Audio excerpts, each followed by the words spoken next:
Late Night, Iain Lee on Talk Radio. We have ways of making you talk.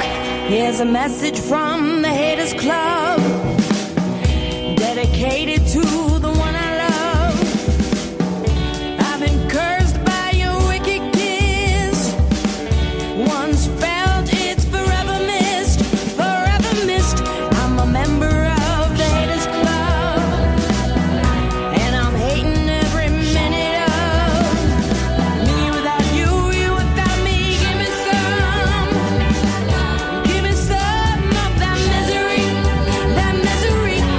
I'm a high hater. I run with the best like Darth Vader and the Witch of the West, poisoning apples to make you ill, like Cruella de Vil. I'll set you up for the kill. It's such a twisted state of bliss, indulging in such hatefulness. I just need a prequel to redeem my evil, 'cause I wasn't always like this. Seeing couples hand in hand makes it hard for me to understand. Me without you, you without me. Give me some of that misery. I'm a high hater. I run with the best like Darth Vader and the Witch of the West, poisoning apples to make you ill, like Cruella de Vil. I'll set you up for the kill. I'm jinxed with the curse. I got nothing but bad luck. Could I be superstitious? Don't blink. Cross my heart. Hope to die. Why's your love so vicious? I'm a high hater. I run with the best like Darth Vader and the Witch of the West, poisoning apples to make you ill, like Cruella de Vil. I'll set you up for the kill. Hater. I run with the best like Darth Vader and the Witch of the West, poisoning apples to make you ill, like Cruella de Vil. I'll set you up for the kill.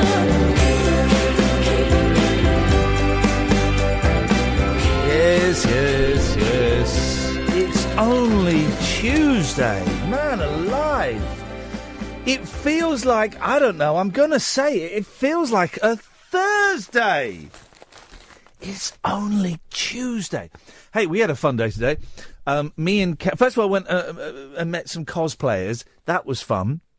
Went to this lovely young lady's house, her mum's house.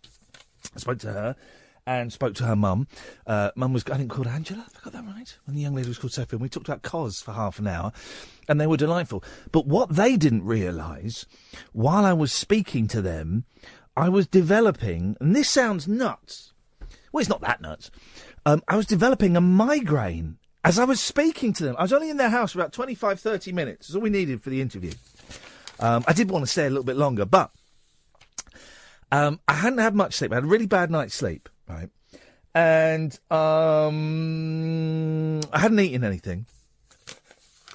And I had a little bit of a headache driving up, but nothing to indicate that I was about to wish I was dead.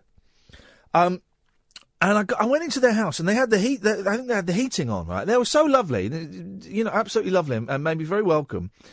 And the mum said, "Do you want a cup of coffee?" I said, "Oh yeah," because sometimes when I get my head was starting to go a bit tingly, and I thought, "Oh, caffeine. I need a bit of caffeine." Because I'm trying to cut down on caffeine, so I hadn't had any coffee at that point. So if I have 0844 499 1000, by the way. So I thought if I have a bit of caffeine, that might just shake this headache off. Sometimes does. And I was in their house, and it was very warm, very nice house. They had an inflatable Dalek. I know, don't ask. It wasn't puffed up, and both women were quite small, quite slight. And I said, "You're going to have a bloody tough job." They didn't have a pump or anything. It was like a life-size Dalek. Anyway, so I was there talking to them, and they were very generous, letting me go to their house and sharing their time with me. And literally within about 30 seconds, I thought, this headache has progressed to the mid left of the neck, the upper right eye socket, and a point just about an inch above my left eyebrow. This is a migraine. It's that precise. It's that precise. So I'm getting a migraine, right? And I need to speak to these people today. So I'm gonna, I have to do this. Do I think I can get through this without throwing up in their house? That was genuinely my thought pattern. Now, any normal person, well, I don't know. Would you have said this? I could have just said, ooh, do you know what? I suffer from migraines and I'm getting one now. Do you mind if I come back in an hour? And I didn't. I battled through it and sweat was pouring off me. And I felt like I was slurring my words. I wasn't then. I did slur my words a little bit later on when I met Catherine. But at that point, I had taken a significant number of painkillers. And I was supposed to be there for about an hour, and I stayed there for about 23 minutes. And I was as polite as I possibly could, and then I got out. And because when I get migraines, and I found out recently it is pronounced migraine. But there you go. I'm stuck with migraine now. It's the choice I made at a very, very early age, and I'm sticking with it. 0844 499 1000. Why am I telling you this? Because some of you will be going, that's what happens to me. I get that. And some of you will be going, well, it's just a bad headache. No, it's not just a bad headache. It's literally wishing you were dead because it is just the most intense pain. And I kind of staggered out to my car. And I have a few tricks up my sleeve when I get a migraine. First one is get in a car. It's got to be a car, and whack the air conditioning on maximum. Got to be really cold. You could go, if it's winter, I used to do this. God, I used to do this years ago. I lived with this poor girl, Tessa. And I'd wake up in the middle of the night with a migraine, and I said, I've got a migraine. I'm going to go and sleep downstairs on the sofa. And she'd say, well, why are you going to go and sleep on the sofa? Surely it's really uncomfortable. But I had a great technique. I would open all of the windows in the living room in the middle of winter, and I would contort myself in such a way on the migraine that was on the sofa that there was a bit of pressure along my neck. And so what I do is I sit in the car, and I had to drive the car a bit because I couldn't just do it outside their house. That would be weird. So I sat in the car, put the air conditioning on maximum, so it was freezing, and it's blowing out, and I took my coat off and I unbuttoned my shirt, so I was going to get cold, right? And then I found, then I stopped at a petrol station and bought a Mars bar because chocolate can sometimes knock it out of me. And I got there a bit late, and so I was feeling nauseous. And I bought a shed load of Nurofen. I then found a lay-by. I wolfed down the Mars bar. I caned the Nurofen, and I sat there freezing, literally shivering, with I had to twist my back and twist my neck, and I had to push my head so my neck, there was pressure on my neck. It's weird. Hang on. Oh, hang on.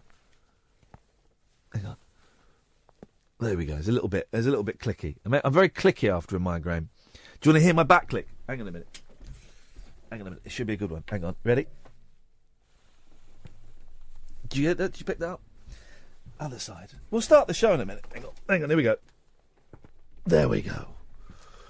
Oh, get very compact after a migraine. Anyway, the long and short of it is, it worked enough that after it was really brief, and I got it in time, and I was able to go and meet Catherine for lunch. I got it in time, guys, but there was a good hour and a quarter today when, it's just the most intense pain. It's not, if you've had a migraine, you know what I'm saying, don't you? And I know they're all different. I don't get the visuals. I got a little bit blind. I didn't go blind today, but I got a little bit blind. Kind of everything is a bit dark. But if you've had a migraine, you'll know you'll know exactly what I'm talking about, won't you? I know I'm going to get the phone lines rattling, but I feel I had to get it off my chest. Anyway, that lasted about an hour and a quarter, and then I met Catherine for lunch. And then, dear listener, we went to That There London. And we spoke, do you remember a couple of weeks ago, and I don't remember why, we were talking about status quo, and I can't remember why they came up in the conversation, and I said, I want the quo on this show. I want the quo on this show. Well, the quo are coming on this show. Francis Rossi of the quo is coming on this show. Rick Parfitt is, well, he's at death's door, I think. You know, he's very poorly, heart attacks and marriage breakdowns and all these kind of things. But today, we went and interviewed Francis Rossi. Now, I know what you're thinking. 0844 499 1000. I know what you're thinking. Oh, God, status quo, that'll be boring. And if I'm honest, right, on the part when I had this migraine, part of me is thinking, oh, maybe we should cancel the quo. And this afternoon I was thinking, oh, wouldn't it be good if they cancelled it? Because I didn't have an in for the interview. I didn't have an in. I didn't know what my angle was going to be, right?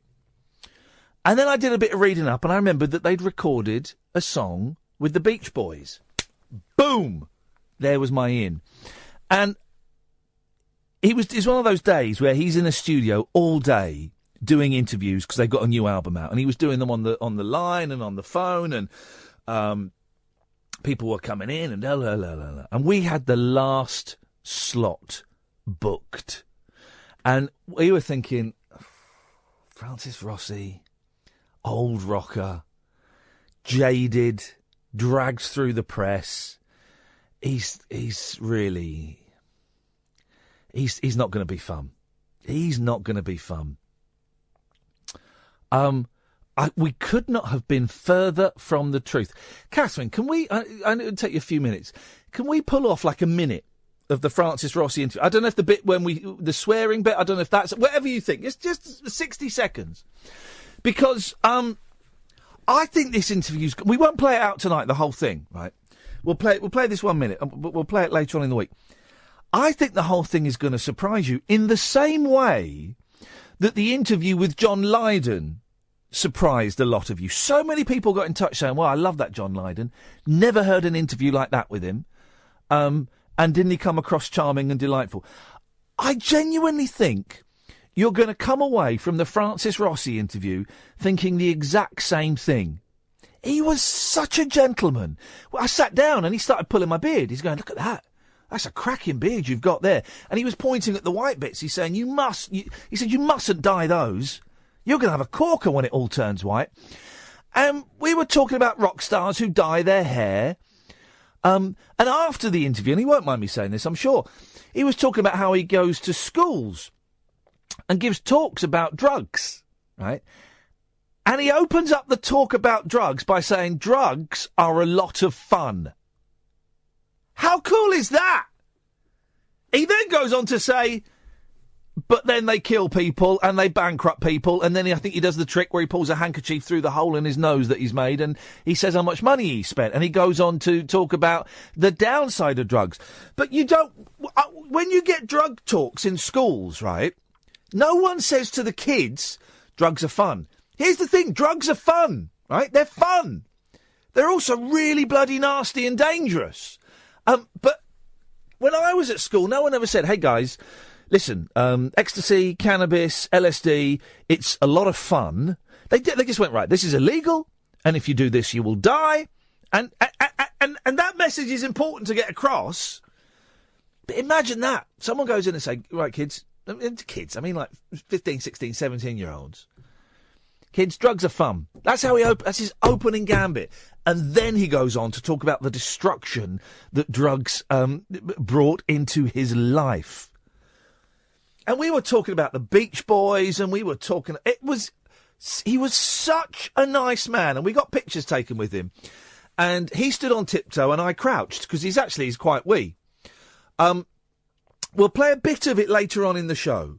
We'll play the whole thing maybe later on in the week. I think that's a Thursday or a Friday interview because genuinely, right, if I heard that Francis Rossi from Status Quo was coming on the radio, part of me might go, do you know what, I'm going to skip that. Trust me on this one. Trust me on this one, right? I think you're going to love it. I think you're going to love it so much that we're going to try and get him on the show for half an hour, maybe even a whole hour one night. I don't know how possible that's going to be.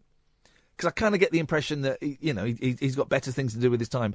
But we're going to try and see if we can get him on the show for half an hour or a whole hour, because I just thought he was hilarious. Man, he knows how to tell a story. And here's the thing, guys. Yeah, we talked about the new album. I think I asked him questions he's never been asked before.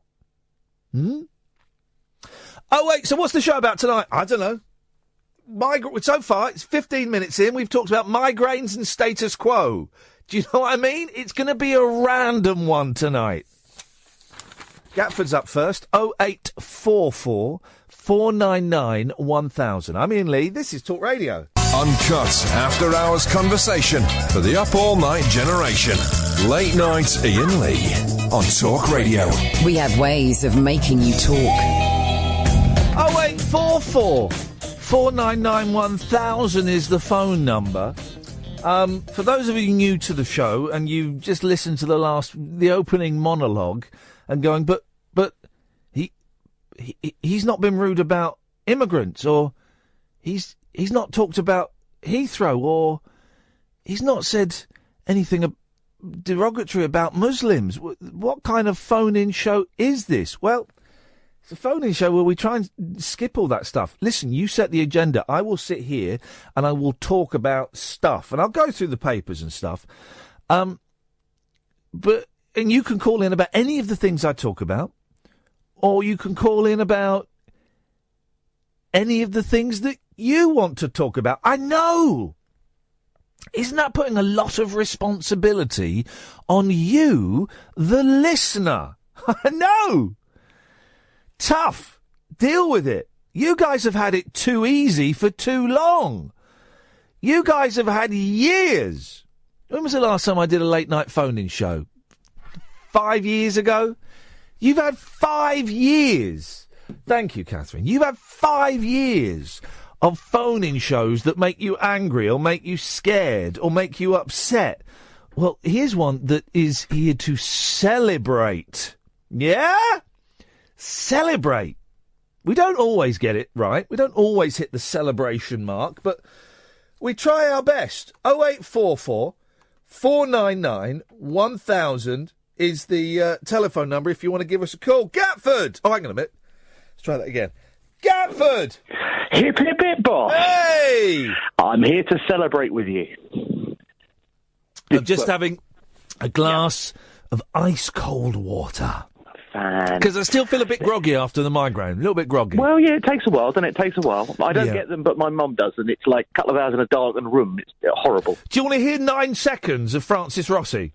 Go for it. Hang on a minute. Let me get this queued up. Listen to this. I saw you in concert about 5 or 6 years ago. It was brilliant. At Wembley Arena. Did you say brilliant on here? Well, it's a pre-record. We can out. Exactly. Because he'd been doing live interviews all day, and he was suddenly, you could see the panic in his The face. old rockers, they love it when they can swear, don't they? They do love it. The freedom. Honestly, Gatford, I've got a little bit of a man crush on him. He was so charming and so funny, and wasn't what I was expecting at all. At all. No, I remember him being, because they were kind of like, they were not on like the teenage shows, where they were not on like the swap shops and the Saturday Superstore. No. But when they were interviewed, they looked like they were just having a lot. Well, they were having a lot of fun, as we know. But yeah, and also Quo. No one will ever admit it, but we all know all the songs. Down, down, deeper and down, down, down, deep. In the army now. That's the song we're going to play when we play the interview out, because he asked for that fantastic. one. We talk about being a joke. You know, we the conversation gets on to the 3 chords. Yeah, conversation gets onto what's it like being in a band that is considered a joke, you know, and because I find that fascinating. They've had, here we go, right, Status Quo have had more top 40 hits in the UK than any other band. They've had 60 top 40 hits. I mean, it's just ridiculous. And yet, probably not one Brit Award. No sniff of the Rock and Roll Hall of Fame. Well, they probably had a sniff in the Rock and Roll Hall of Fame. Well, yeah, there's that, yeah. But, I wanted to commend you on something. Oh, Gatford, yes. I wanted to commend you. A couple of months ago, I called you and said that there's something you do that really annoys me. And today is the first time I've heard you not do it when I would have expected you to do it. Is it go shush, shush, shush, shush, shush? Yes. When you did the back thing, I was expecting, he's going to go. Because when you do the back thing normally, you go, shh, shh. Hang on a minute, he's totally deconstructing the act. When I do the back thing normally, I've never done that on the radio before. Oh, come on. Or you click your feet or something, or your neck. I do. But no, well done. Well done, you. Well, I'll tell you why. Because when I was walking through town with Catherine, every time she spotted something, she went, oh, look, there's this. Oh, look. And I kept saying, you don't have to say, oh. Which is the director's commentary on the walk. And then I felt bad, because it's what she does, and I felt bad that I'd picked her up on that. But then I didn't feel bad, because then she started talking about the shush, shush, shush. And I don't think... I've never heard me do it. I think it's probably subconscious for you, but well done. No, I don't think I do it, though. Well, these people. You don't know you're doing it. That's the problem. That's because I don't think. Yeah, I could put together an MP3 of... I do. Hey, by the way, can we... go on. Can we... I forgot to mention an absolute hero and player, right? He's in the papers today. I've not even read the story. I don't need to read the story. I just need to see the picture of his cheeky little face and go, ladies and gentlemen, fair play. He rode that one out well. Keith Vaz, ladies and gentlemen. Keith Vaz. Didn't he ride that one out well?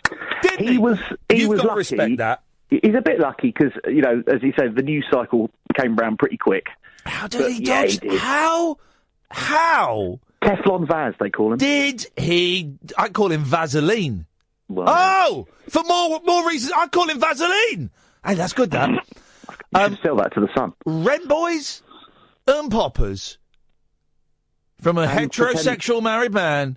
And pretending to be a washing machine salesman. And pretending to be a washing machine salesman. Biggest crime of them all. He survived. That would have... Any lesser person would have been destroyed by that. And Vaz came out, if anything, stronger. And I respect him more. That said, he has kind of lost his job on the committee that he'd like. I draw your... No. I draw your attention to today's story.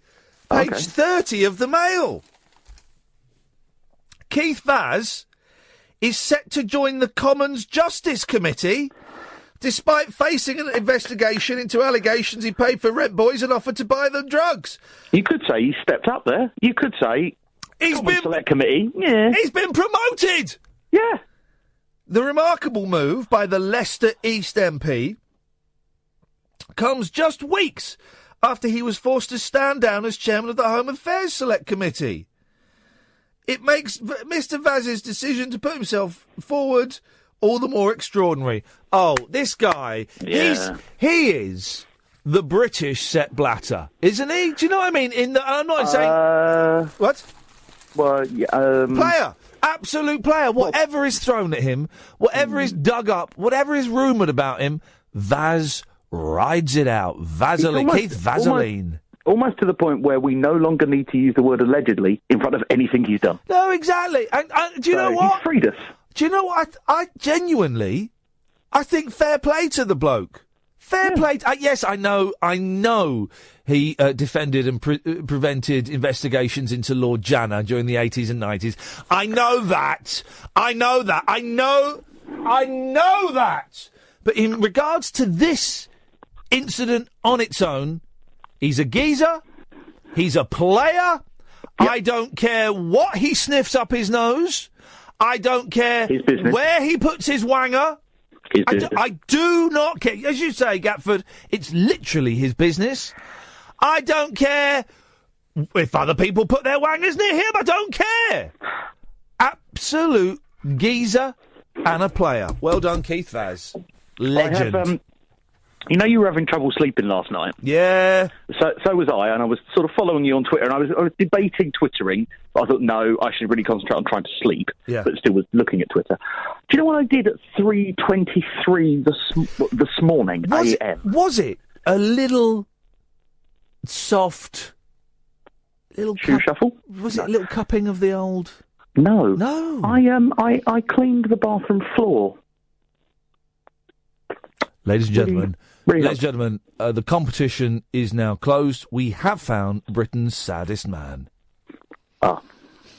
Andy Pandini is destroying you on Twitter, mate. You bet Really? you need to get off this phone call. Do I need to get off and go and have a look? You need to get off the phone and you need to get onto Twitter and either do some blocking and some muting, or you need to get your script writers, because let me tell you, should I tell you what Andy has written? Yeah, go for it. Yeah. Tell me what these people have said. Come on. And Andy may well be writing this from Los Angeles, California. International. Fantastic. Interestingly, Iain Lee very rarely uses as a filler word at the Gary Show. Hashtag shh. So right. Do you know what do you understand what he's saying to you? He's saying that I potentially overused the word I think. Is that right? He's coming back at me. Gatford. He's come back at me. So I will go and defend myself. You are both friends of the show. I'm keen to see how this pans out on Twitter. Hands across the water. We'll start with celebration and end in World War III. You pussy. Get steam straight in there. Don't take that from him. If he's a mate of mine or not, don't matter. Don't take that from him, Gatford. Are you a man or a mouse? Get in there, sunshine, and give him a right royal kick up the Twitter backside. Right, I'm off to go and get the scriptwriters right on it. Ta-da. You troll. What a troll. 0844 499 1000. This is Talk Radio. Late night conversation worth losing sleep over. Iain Lee. On air and off the leash. On Talk Radio. We have ways of making you talk. I know it's naughty, but I can't resist. I've got to play a quick hand of LBC Bingo. We'll give it a couple of minutes because I'll probably be on an advert. Lee, what do you reckon LBC are going to be talking about? It's got to be Calais, hasn't it? It's got to be Calais. It's got to be Heathrow. Oh, actually, a fair point. I can only accept your first answer. No, go for it. We'll go there. We'll go there in a sec. We'll go there in a second because they might be playing ads or something. Okay. We'll see. Lee, good evening. 0844 499 1000 is the telephone number. If people want to give us a call, what have you got for us? Well, I'm hoping you can settle an argument for me. Iain. Oh, I'm the argument settler. Do you know what? Go on. I was walking down the street and I asked myself a trivia question and I got the answer right. And I can't. What was it? Oh, it was a really good bit of trivia, and I was so surprised I knew the answer. And I thought, if that had been asked on, like, Mastermind or something, I'd look so cool. I can't think what it was. Isn't that silly? Oh, anyway, never mind. We all know you won Mastermind anyway. I won Mastermind, correct. And The Weakest Link, and Ready, Steady, Cook. But then you was a racist on... Pointless. I was a racist on Pointless, yes. That was my quiz show downfall. Yeah, yes, definitely. Yes. Anyway, I was arguing with a friend earlier about the clocks changing this weekend, and now you're confirmed for me. They go forward, don't they, in October? Yep, spring back, fall forward. Absolutely. Everybody knows that. Is it this weekend? It is this weekend. And is it the Saturday or the Sunday? It'll be the Saturday night, Sunday morning. Okay, so we're going to lose. So spring back, fall forward. So we're going to lose an hour. It's going to be a tough one, guys. For anyone coming to Performance Ring, make sure you get. I am coming. Make sure you get your clocks right.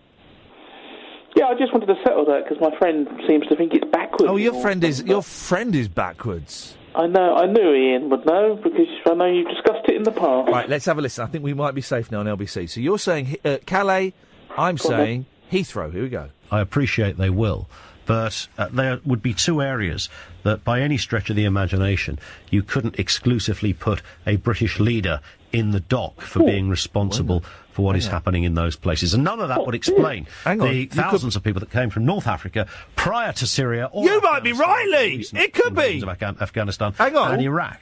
How do we figure that one? 0345 6060 973. Also to come this evening. Now, of course, we think that foreign aid is actually important, and I think you might be right, Lee. I think they're talking about Calais. Oh, flipping heck, mate. wrong show. Flipping it. Well done, fella. Much appreciatos. Much appreciatos. Isn't that naughty? 0844 499 1000 is the telephone number if you want to give us a call. I think I can get Periscope working. I'll do that in the next break or during the 11 o'clock news, if you fancy. I genuinely don't care. I mean, the defending the Lord Janner thing, you know, that's unpleasant. But the thing with the Rent Boys and the Poppers and stuff, that's between him and his God and his wife, isn't it? Isn't it, really? I know you say, oh, yeah, but he's, you know, on committees that make judgments about prostitution and drugs and stuff. Well, he's surely more qualified to talk about those things, isn't he? If he's had a little bit of that. Anyway. But how the hell did he... When Gary Lineker is being, you know, destroyed by Britain's greatest newspaper and others for a tweet, right? How did Keith Vaz manage to survive that? It is nuts, isn't it? It's absolutely nuts that he did. 0844 499 1000 is the telephone number if you want to give us a call. It's quiet on the phones tonight, which is fine. Is there something good on telly? Oh, well, hang on a minute. It's half term. People don't go away during the autumn half term, do they? Where would they go? What is there to do during the autumn half term? As a child, I'm not sure we got an autumn half term. I thought once we went back from... This is why I'm always surprised when my boys go back to school after the summer holidays. Like, it's like 20 minutes later, they're off for a week or 2 weeks or whatever it is. I don't think we had that as kids. And that's the problem with Britain today. There are too many half-term breaks. I don't think we did. I'm sure it was straight through till Christmas. I don't know. I was a child. I haven't got a clue what was going on in that period. But we certainly never went away during any of the half-terms. There was never any talk. You know, we didn't really have many holidays when I was a kid. I remember going to Spain when I was about 7. I remember going to Swanage when I was about 7. They all seem to be when I was about 7. That can't obviously be true. And we went to Cornwall one year. I think I only had 3 holidays as a kid. Isn't that sad? And 2 of them were in caravans on farms. One of them, the one I think was in Dorset. We were in this caravan, and I was about 6, I think, and it's on this farm. And the farmer said to us we used to get fresh eggs and stuff, and it was great. And the farmer said to me and my sister one morning, "Do you want to come and see the chickens?" He's in the proper farmer's voice. "Do you want to come and see the chickens?" I can't do. I'm from Dorset. Hey, do you want to come and see the chickens? I can't. Why can't I? Catherine, get on that microphone there and do a Dorset accent. Do you want to come and see the chickens? No. He was gruffer, much gruffer than that. Do you want to come and see the chickens? Give me your chips. No. And me and my sister, being 6 and 9, went, yeah, wicked. Let's go and see some chickens, right? And he took us. It was the most awful day of my life. He took us to this massive metal shed. It was huge, right? And he pulled this huge, heavy steel door. And we looked in, and it was hell. It was the most intensive battery farm you could possibly ever begin to imagine. There must have been 10,000 chickens in there. And the noise and the smell. And me and my sister were so upset by that. I mean, I think we both burst into tears You don't say, do you want to come and see the chickens and then take 2 little kiddies to a battery farm? Not unless you want to scar them. It's like saying, do you want to come and see the sheep, then taking them to an abattoir? A halal or kosher abattoir. And having their throats slit. Don't even get the stun. Yes, that's right, guys. I said it. I said halal and I said kosher. And I said it in a derogatory term. What you going to do about it? Ofcom, bring it on. 0844. We need an Ofcom, Kath. We haven't had... I'm tempted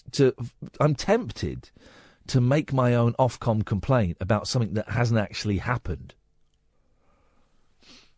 Because we need just that little incendiary fire burning beneath us. 0844 499 1000. I'm Iain Lee. This is Talk Radio. Late night, Iain Lee on Talk Radio. We have ways of making you talk.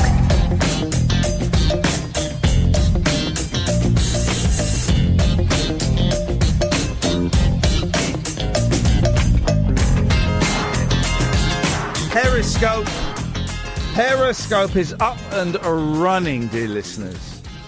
0844 499 1000 is the telephone number. I tell you how far we've come as a society. Tell you exactly how far we've come as a society. Right.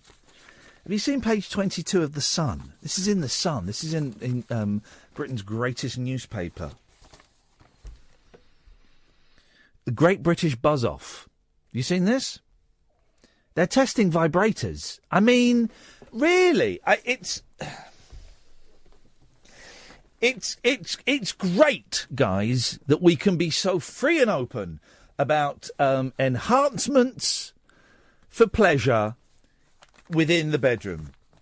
But in a paper that your kids might pick up, I just think, I don't know.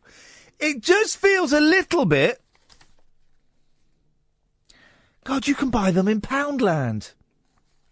In Poundland, for £1. I wonder if the 99p stores do them.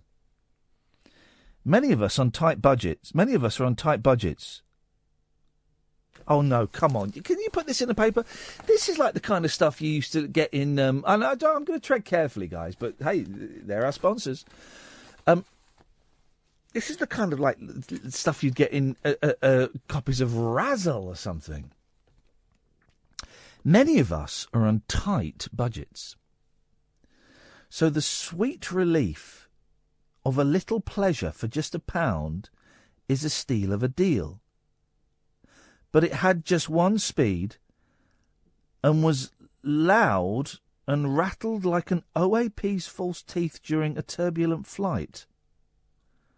Who the hell is writing this stuff? Price 4.5, power 2.5, success 2, longevity 1. It really is a glow in the dark. I mean, why? Why? And it's great. Listen, beautiful, fine, whatever helps you get your rocks off, guys. Then that's all groovy. But I just feel a bit uncomfortable at being in a newspaper. Is that me being old and prudish? I mean, my kids wouldn't be around the Sun anyway. But it just feels a little. Who's this by? Nicky Watkins. High street discount chain Poundland is causing a buzz by selling sex toys for £1. The pink bullet vibrator is flying off shelves faster than, well, a speeding bullet. But can it really perform as well as more expensive brands? We asked Sexpert Alex Fox to trial 7 vibrators. It just feels... God, there's one you plug into a USB slot. No, well, you plug the one end into the USB, the other end you plug into the usual... The WeVibe Tango Lipstick USB, £55. I mean... just, you know. The Tango is genuinely awesome, and it works. It's pricey, but it's USB rechargeable, so you'll save on batteries. Well, that's the main thing, guys. It's lipstick style.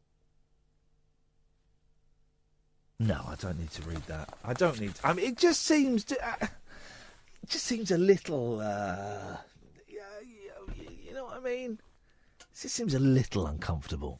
0844 499 1000 is the telephone number if you want to give us a call. Although I suspect that there's I suspect there's something decent on the telly tonight.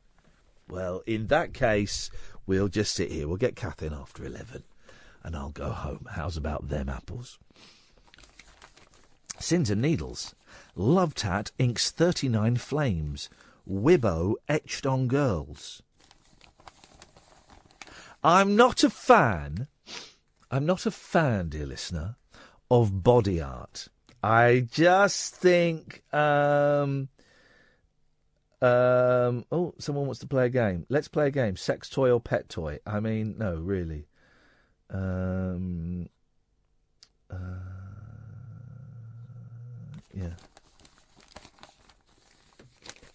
I'm not a fan of body art. I think it's... I don't think it looks...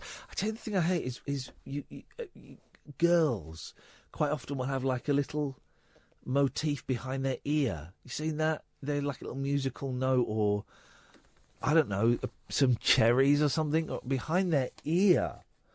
Why is that? Or on the back of their neck? Oh God, necks, no. Leave the necks alone. An amateur tattooist. Can I practice my tattooing on you? No, don't think so. Don't think that's going to happen.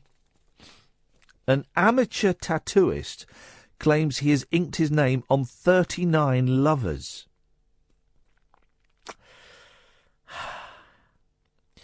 And he must really have been in love with them. Ryan Wibbo Wibberley, 23, says he etches either his first name or nickname, quotes, on necks, arms, fingers, or bums. The father of 3 explained, I just get pissed up and I get my tattoo gun out. I wouldn't let him put a tattoo gun near me or his penis gun near me.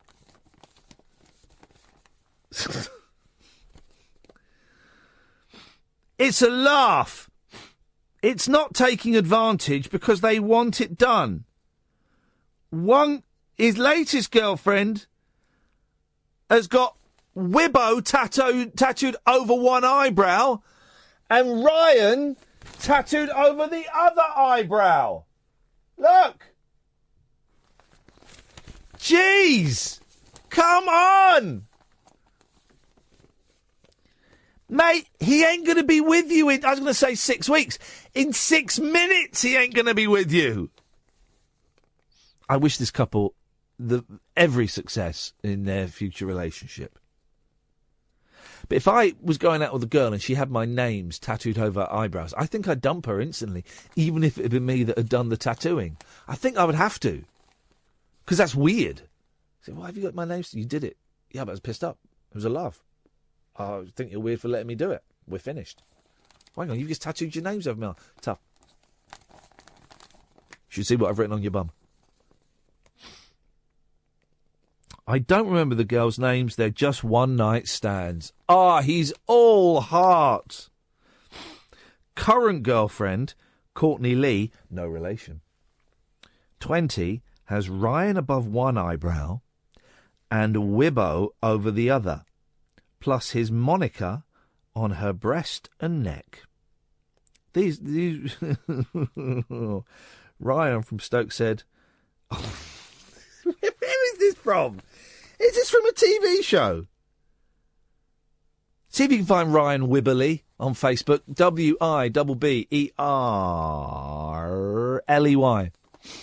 23. He's got a beard. Because I'm going to read perhaps the most horrific sentence you've ever heard in your life.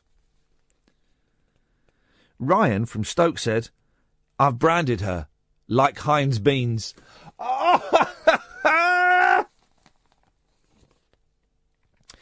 The jobless couple started dating in February after Ryan finished an 11-month prison stint. Oh, hang on a minute. Don't look too hard. Let's find out what his 11-month prison stint was. Oh, that's okay. It was for racially abusing a cabbie and threatening him with a knife while drunk. And let's maybe leave Ryan Wibley off this. And I've got to say, I think his tattoos look absolutely marvellous. And any girl that has been branded like Heinz beans, as he says, I think wonderful. Well done, Wibbo. Well done, Wibbo.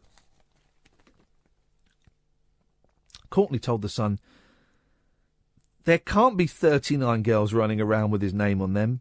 He's lying. What? It's just I'm gullible and I'll do anything. I do it because he's paranoid and wants to have me branded. He'll thinks it'll put other men off. Well, I wish that young couple every success in their forthgoing relationship. It does make you wonder, doesn't it? I'm not a fan of body art. I don't like it at all. My brother, one of my brothers, my half-brothers, runs a tattoo parlour up in Edinburgh. And I don't really see him very often, which is a shame. But the few times I do, he's constantly egging me on to get a tattoo. And you know what? It ain't gonna happen, man. It's never gonna happen.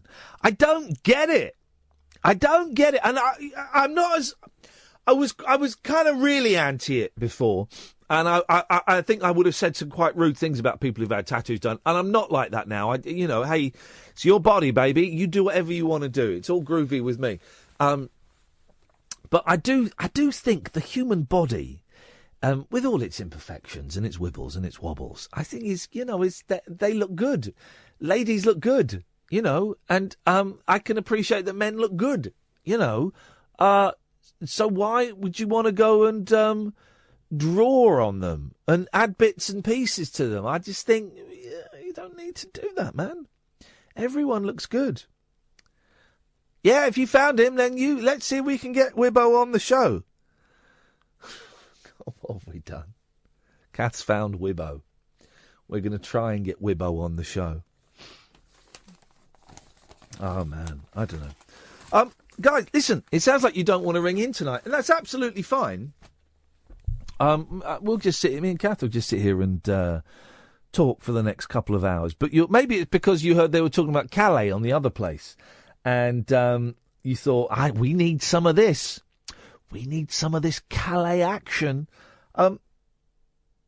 You're always welcome to call in about those things. I just think, what else is there to say about Calais? What else is there to say about Heathrow that hasn't been said a million times today? And also, whatever I say about Heathrow, and I live under the flight path, so it directly it impacts me. But whatever I say about Heathrow, it's not going to change anything, is it? It's not going to change your opinion. It's certainly not going to change government policy. I tell you what would be interesting. Didn't Boris Johnson say that if they decided to build a third runway at Heathrow, that he would lie down in front of the bulldozers? Didn't he say that?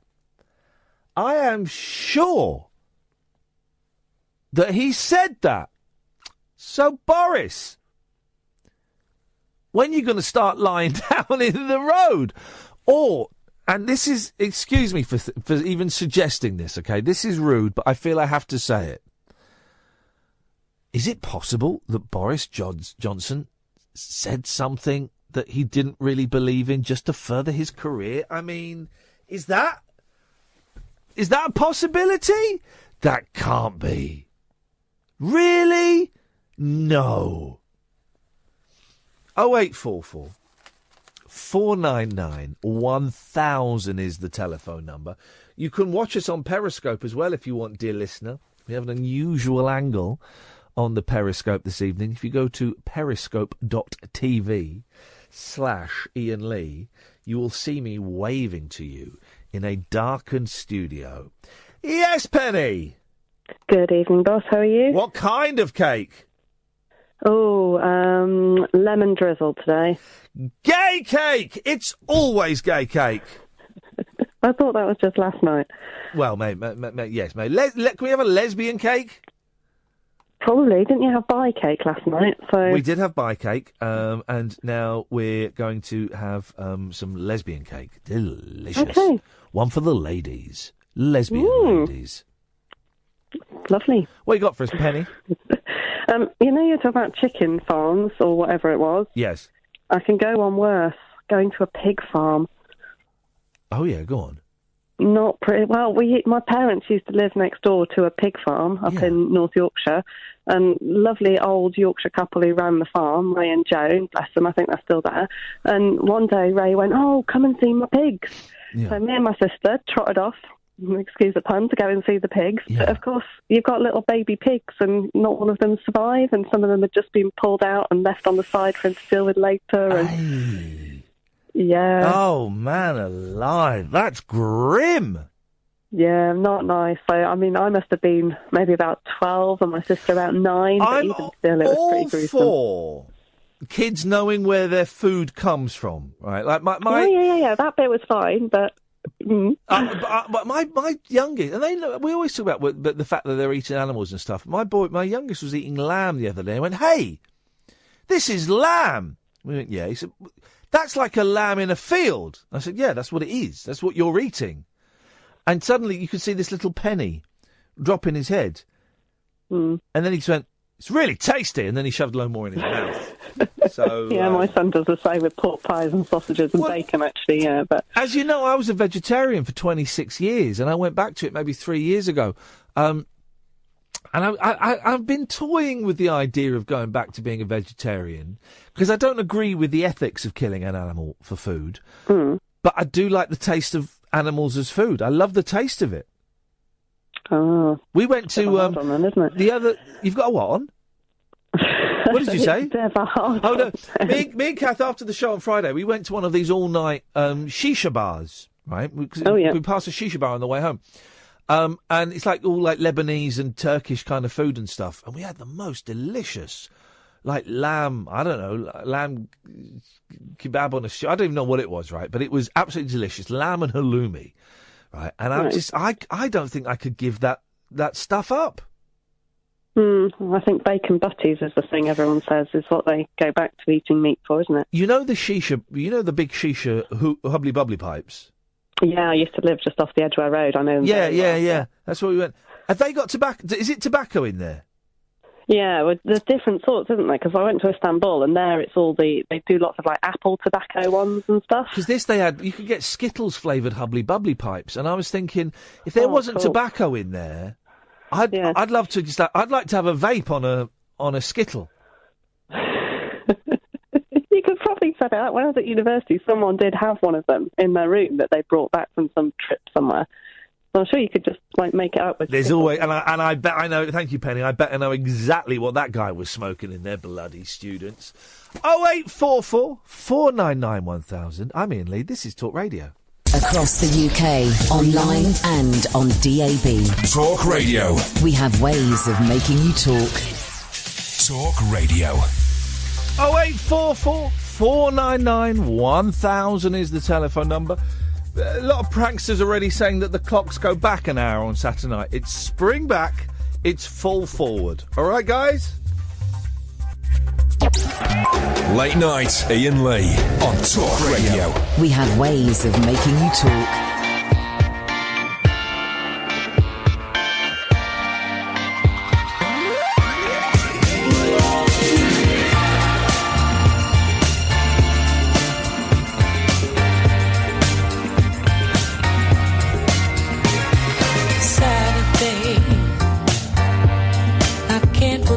Saturday,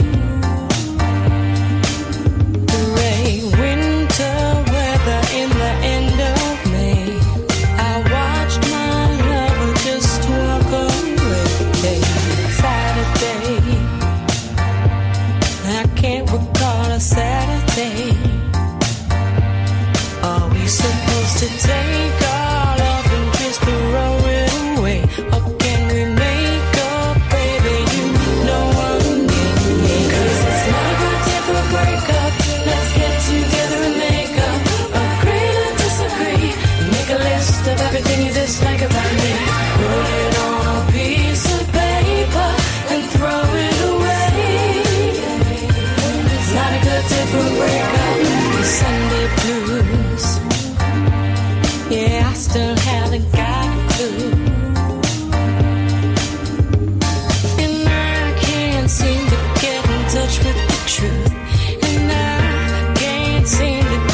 You wanna get back together today? Well, okay, I'm game. I hope you feel the same. 'Cause it's not a good day for a breakup.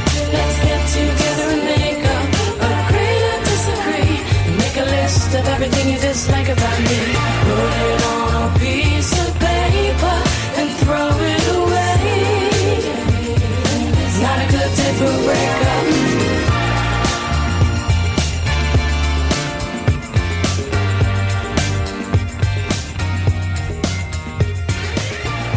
0844 499 1000 is the telephone number if you want to give us. Oh, yep, mate. Okay, I've been told I have to put these two on together. It's Susie and Donna. Go on, Donna. Oh, Ian. Oh, that's a bit weird. What now? Well, okay. Focus. The whole show's weird. Yeah, well, it is a weird one tonight. No one's phoning up, and that's fine. But what does that tell you? What? What does that tell you? I don't know. What does it tell you? No, what it means is possibly a little input from Susie and Donna. Maybe. Susie and Donna can turn this ship around and sail it back. I can turn this ship around. Ship around, not ship. Yeah, both. Yes. What can? Right, who's going to go first? Because this is confusing. Who's going to go first? Right, I'll go first. I'm Donna. No, Susie. I'll go first. Hang on. Did you just get your own name wrong?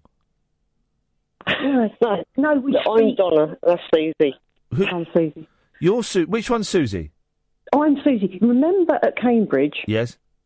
You were the two drunk women. Yes, I remember. No, we weren't drunk. Oh, come on. I was driving. Donna was wearing the military jacket. Yes, I remember. We were laughing at all the mental people that turned up to see you. Yeah, okay. And you weren't drunk? No. Okay. Well, 1 pint. Well. And a line. No. Donna, what would you like? Donna, you're live on the radio. Well, I'd like to apologise first and foremost. For being drunk? No. For saying I was Susie. I don't know why I did that. Why did I do that? What did you do?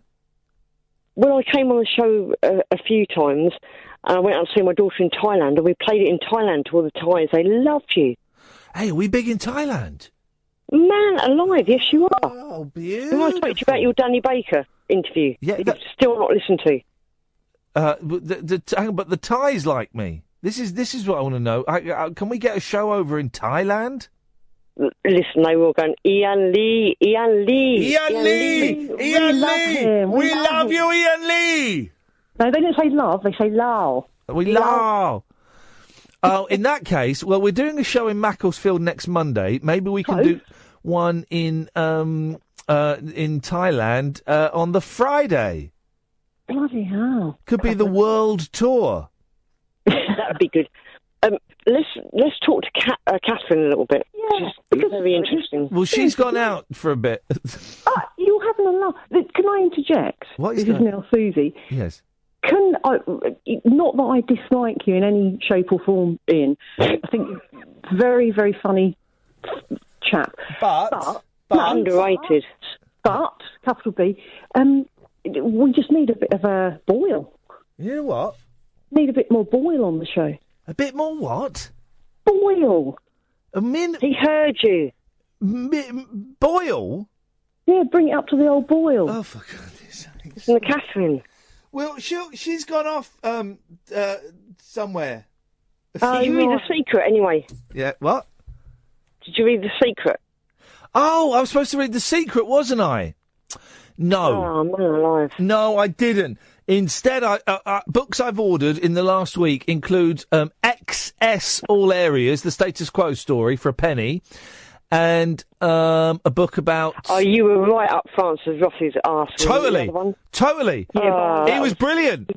He's Mr. Cool, man. Oh, he's an absolute legend. He was so nice. Only because you've met him. Listen, 2 weeks ago you were going, Status Quo? No, 2 weeks ago we were talking about Status Quo, and that's why we went and we chased an interview with him, because I was talking about the Quo.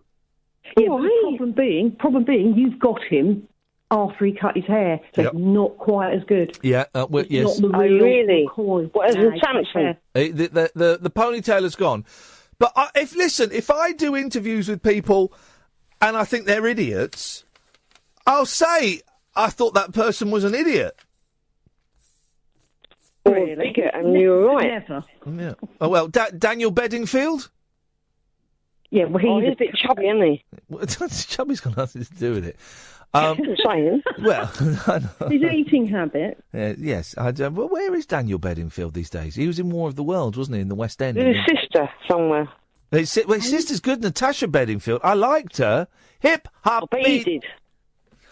Well, I feel that this hasn't lifted the show. Oh, let's lift it. Let's lift it now. I don't. Come on, I let's think lift it now. I think there's too much weight on in the hold, metaphorical, of course, to get this aircraft up past taxiing speed. Do you? Oh no, we don't feel that. Wants to jettison one of us off, in all way of speaking. No, it's not a competition. We miss Ian Lee in the morning. That was our morning. Hang on a I minute. know, it's sorted. Hang on. Ian Lee, oh my God. Shut up. BJ afterwards. You Shut up. can't beat a Shut bit up. of Ian Lee in the morning. Shut up. Hassan? Yeah, they're boring the pants off me. Oh! Right, well, Hassan, you've got the choice you can jettison one. You can jettison Susie, or you can jettison Donna. Which one's it going to be, Hassan? Oh, that is cool. Yeah, isn't it? Susie, you're the weakest link. Goodbye. Bye, Susie. She's gone. Oh, jeez. She's gone, Donna. Okay. Now this is getting, now it's getting tense. No, it's not. Let's do a little bit of. Do you remember Ronnie Barker and Roddy Corbett doing the brass ensemble? As in... Yeah. I don't remember. Do you remember? I remember Ronnie Barker and Ronnie Corbett doing the brass ensemble. The Aldershot brass ensemble. No, I don't remember that sketch. Can you get it up on your computer? I thought, okay, all right, steady on. It goes, ain't the pity the pubs in the city all shut at 10:30. Oh, yeah, I know. Again. Hey! I'll get chronic on vodka ton any time I like. Yeah. Well, I don't need to play it. You've just sung it. Well, a little snippet. Well, it goes on for 6 minutes, 42 seconds, so I'm going to say no. Donna? Does it? Okay. Thanks for calling. Well, when you go home, apart from not reading The Secret, Yep. have a little look at that. I won't do. Thanks very much indeed. Flipping it. What was that about, Hassan? I don't know, mate. I don't know. Stay there. I think we all need to reacclimatise to the environment. Hassan, you'll be next. 0844 499 1000. This is Talk Radio. Uncut after-hours conversation for the up all-night generation. Late night Iain Lee on Talk Radio. We have ways of making you talk. 0844 499 1000. A lot of trolls on Twitter this evening. The clocks go forward at the weekend. Don't believe anybody. People are sending me links to doctored sites and all of this stuff. Oh, it's funny to say the clocks go back, but we actually get a lot of pensioners listening to this show, and they are dependent on. It's kind of a public service that I'm doing here. So, spring back, fall forward. It's as simple as that. The clocks go forward an hour. We lose an hour's sleep. Just when 2016 couldn't get any worse, it's about to make us more tired on a Sunday morning. Thanks, year. Thanks for nothing. 0844 499 1000. Hassan's on the line. Good evening, Hassan. Good evening. Extra light for me to walk in the daytime. Quality. Can't wait for the hour to go forward. What? So that you can you prefer it dark because you're blind? No, actually, I was being sarcastic. I was saying there's more light because it's going forward. Yeah. I always get confused. It does. So it would mean that. No, there'll be less light if it goes forward. Won't I get? It always blows my mind. It's like when we go abroad and go into a different time zone, and my head, my tiny brain can't handle it. No, there'll be more light because it'll stay lighter for longer. But hang on, that will mean that 5 o'clock is now 6 o'clock. So that will be darker. No. Yes. If you look at the... Yes. Well, you know the clocks go back this weekend, technically speaking. Well, no, they go Keep it forward. hush-hush. They go no. This is where your confusion lies, Hassan. The clocks go forward. No, they go back. Mate, They go back. mate. At 1 o'clock on a Saturday... Yeah. Sorry, at 2 a.m. on a Saturday, it'll be 1 a.m. No, mate, listen, right, I know you're blind and all that stuff, right, but I'm not letting you off with the free pass anymore. You've had your free pass. You've used up your blue badge. It's been confiscated, Hassan, and now you're just like everybody else. You're just a sucker phoning in, okay? Mate, to be honest with you, I sound like an obsessed child, but I had to call in because no one else was calling in. Where are the weirdos? And by the way, you know that Indian guy who used to call in? What's happened to him? I've not followed that Verinda? Verinda, that's it. She called in, She? Yeah, it's a woman. No, it's not. It's a he, isn't it? No. Ian? Verinda? Yeah, Vinny. It's a girl. Oh, my word. It's a girl. It was tweeting 5 me years today about have I ever been in the cinema on my own? And I have been twice. Once was to see the Brady Bunch movie. I love that film.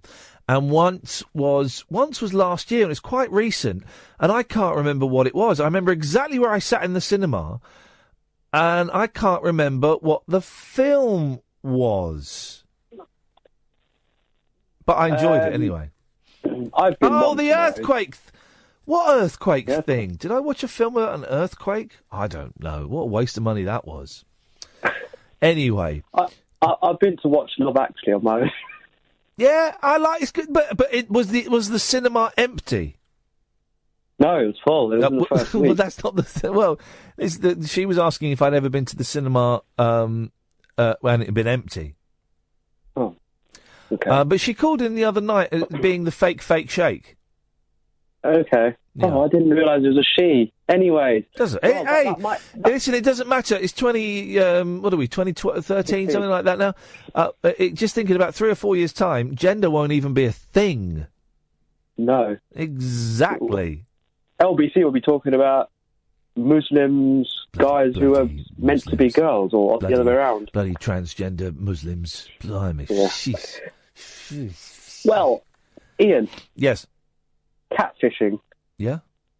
I've been catfished this week. Now, is this when like someone pretends to be a hot girl and actually they're a man? Well... Because that's how I've been doing it. Yes, but it could be a hot girl pretending to be... Well, it could be what? An ugly girl pretending to be a hot girl. Okay, still a girl, though.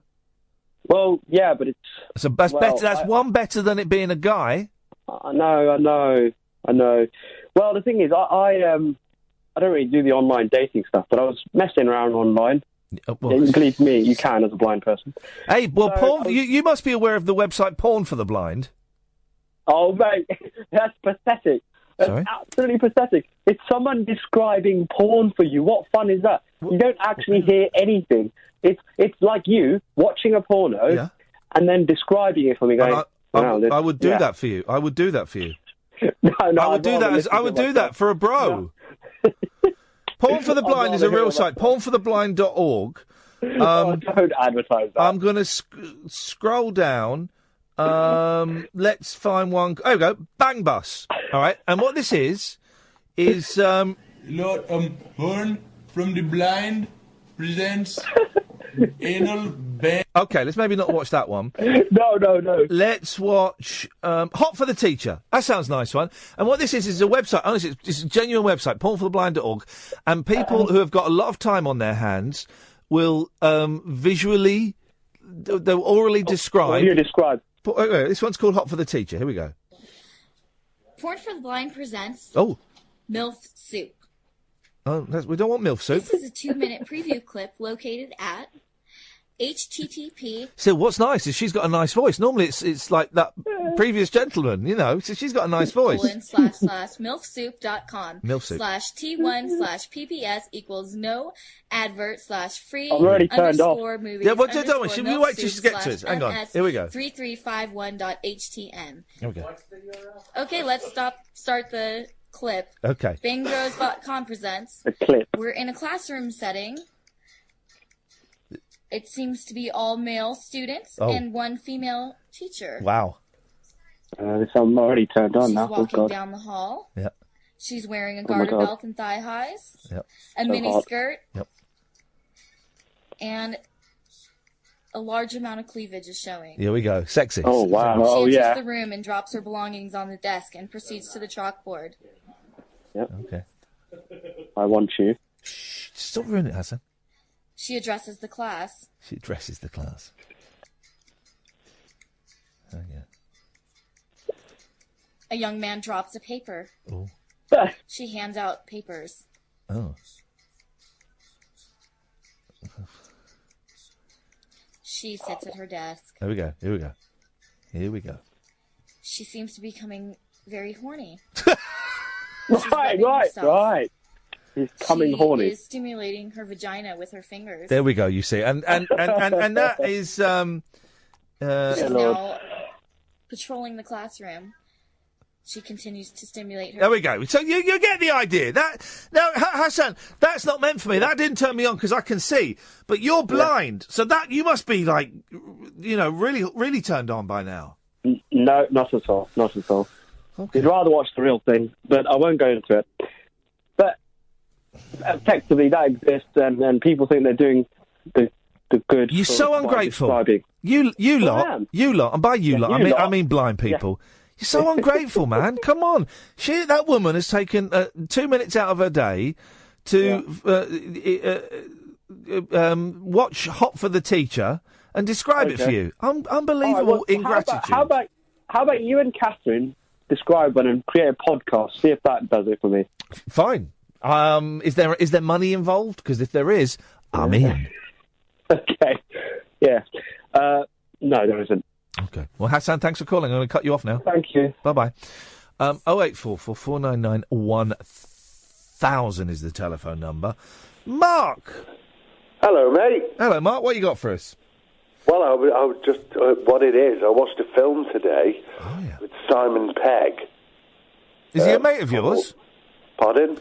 Is he a mate of yours? Yeah, he pops around all the time. Okay. Yeah. He's Mr. Scott in Star Trek. He is, isn't it? Yeah. Yeah, he popped round and we put a film on of his called what it was he was in charge of everything in the world. Oh, yeah. And whatever he said, he could make it happen. Well, in many ways, that's Simon Pegg's life, isn't it? Yeah, but it was absolutely appalling. He made a dog talk. Oh, that film... Isn't that film directed by Terry Jones? Yes. Yeah. And there is a part in the film where Terry Jones is in a car and Simon Pegg swears at him. And, yeah, but you'd have to have the context to... you have to have watched it. Yes. To get what I'm talking about. Well, you're right, but you're painting such a poor picture of this film that I'm probably not going to watch it. I do apologise. It's just I'm off work for a couple of days and I sat watching it in my pants. And it was like, what the hell am I watching? Isn't it disappointing when you've got a few days? Yeah. And you think, right, I'm going to cram some films and some games in. Yeah, I don't do Xbox. I'm 48. Oh, well, I do Xbox and I'm 43. Well, you might need to have a good long look at yourself in the mirror, but Hang on a minute. Who's wasted an hour and a half watching a crappy Simon Pegg film that I wouldn't have touched with a barge pole? Yes, I did. Who needs to look in the mirror, Mark? But we're also, me and the wife, she's not my wife now, yet, we're doing Breaking Bad, and it's really good. What, are you divorced? No, we're watching Breaking Bad. But you just said she's not your wife. No, I'm between marriages, as is she. Well, she's still married and she needs to get divorced. So this is... Hang on a minute. Is this your first or your second wife?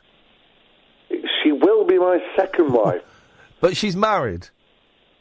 At the moment, yes. Does her husband know that she doesn't want to be married anymore? Oh, God, yeah. Oh, Of course he does. Yes. He's not happy about it. But, he's not happy about it. I bet he's not. No. Would you like to say hello? She doesn't want to speak to you because she knows she's going to be on the radio. Well, good. If she comes on the phone, Mark, if she comes on... whereabouts are you in Breaking Bad? We've just done The Fly. Oh. Well, hang on, what's that? What series is that? I don't know which season are we on. Oh, God. Breaking Bad. Yeah, we know Breaking Bad. God, flipping heck. He's... We're on season 5. We're on season 5. Actually, no, we've done The Fly. We've just done Problem Dog. I don't know what that means.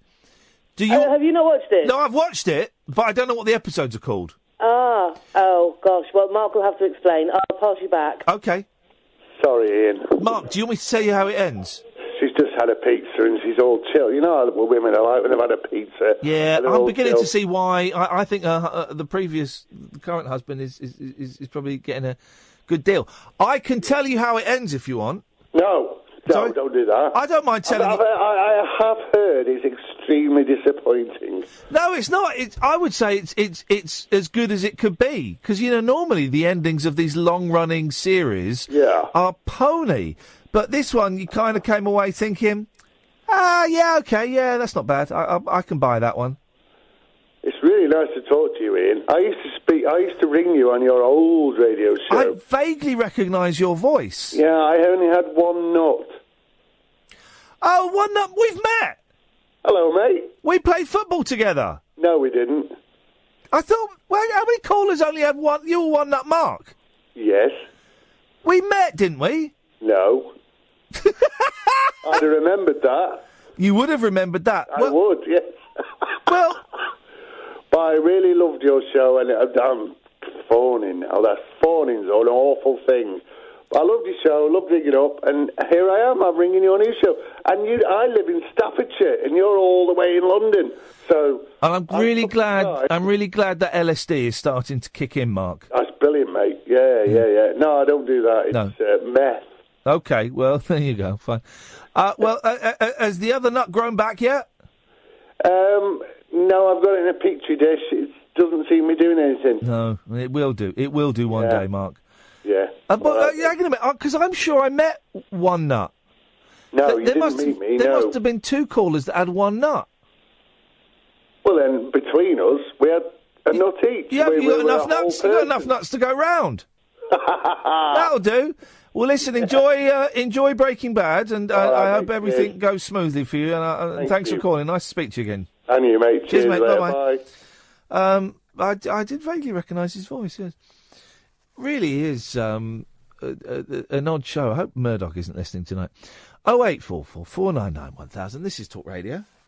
Late night conversation worth losing sleep over. Iain Lee. On air and off the leash. On Talk Radio. We have ways of making you talk. Fair play. Clunge Addict on Twitter sums up the show very, very well. You don't know, speak to some losers on your show. Yeah, fair play, Clunge Addict. You are I can't argue with that. You should see some of the people that tweet me as well. Unbelievable. I'm Iain Lee. This is Talk Radio, and it's shows like this. I'm enjoying tonight's show. It's a weird one. I don't know what it's like to listen to. I would love to be able to be in your shoes, and listen to a show like this going out, because I'm sniffing. Sorry, because I've got a cold. Not because I've been hanging out with Francis Rossi or anything, but because I'm on the edge of a cold. I'm hoping it won't take. Because in my head, this show sounds rubbish, right? And it's not me being immodest, or it sounds rubbish, right? But I'm kind of, in a perverse way, I'm kind of enjoying doing it. It's shows like this that I get paid for, right? Shows like yesterday and Friday with the interdimensional super soldiers, and does taste like food, doesn't taste like food. Those I do for free. Those shows I come in and I'd pay Talk Radio to allow me to come in and do those. It's shows like tonight where there aren't many phone calls, and some of the phone calls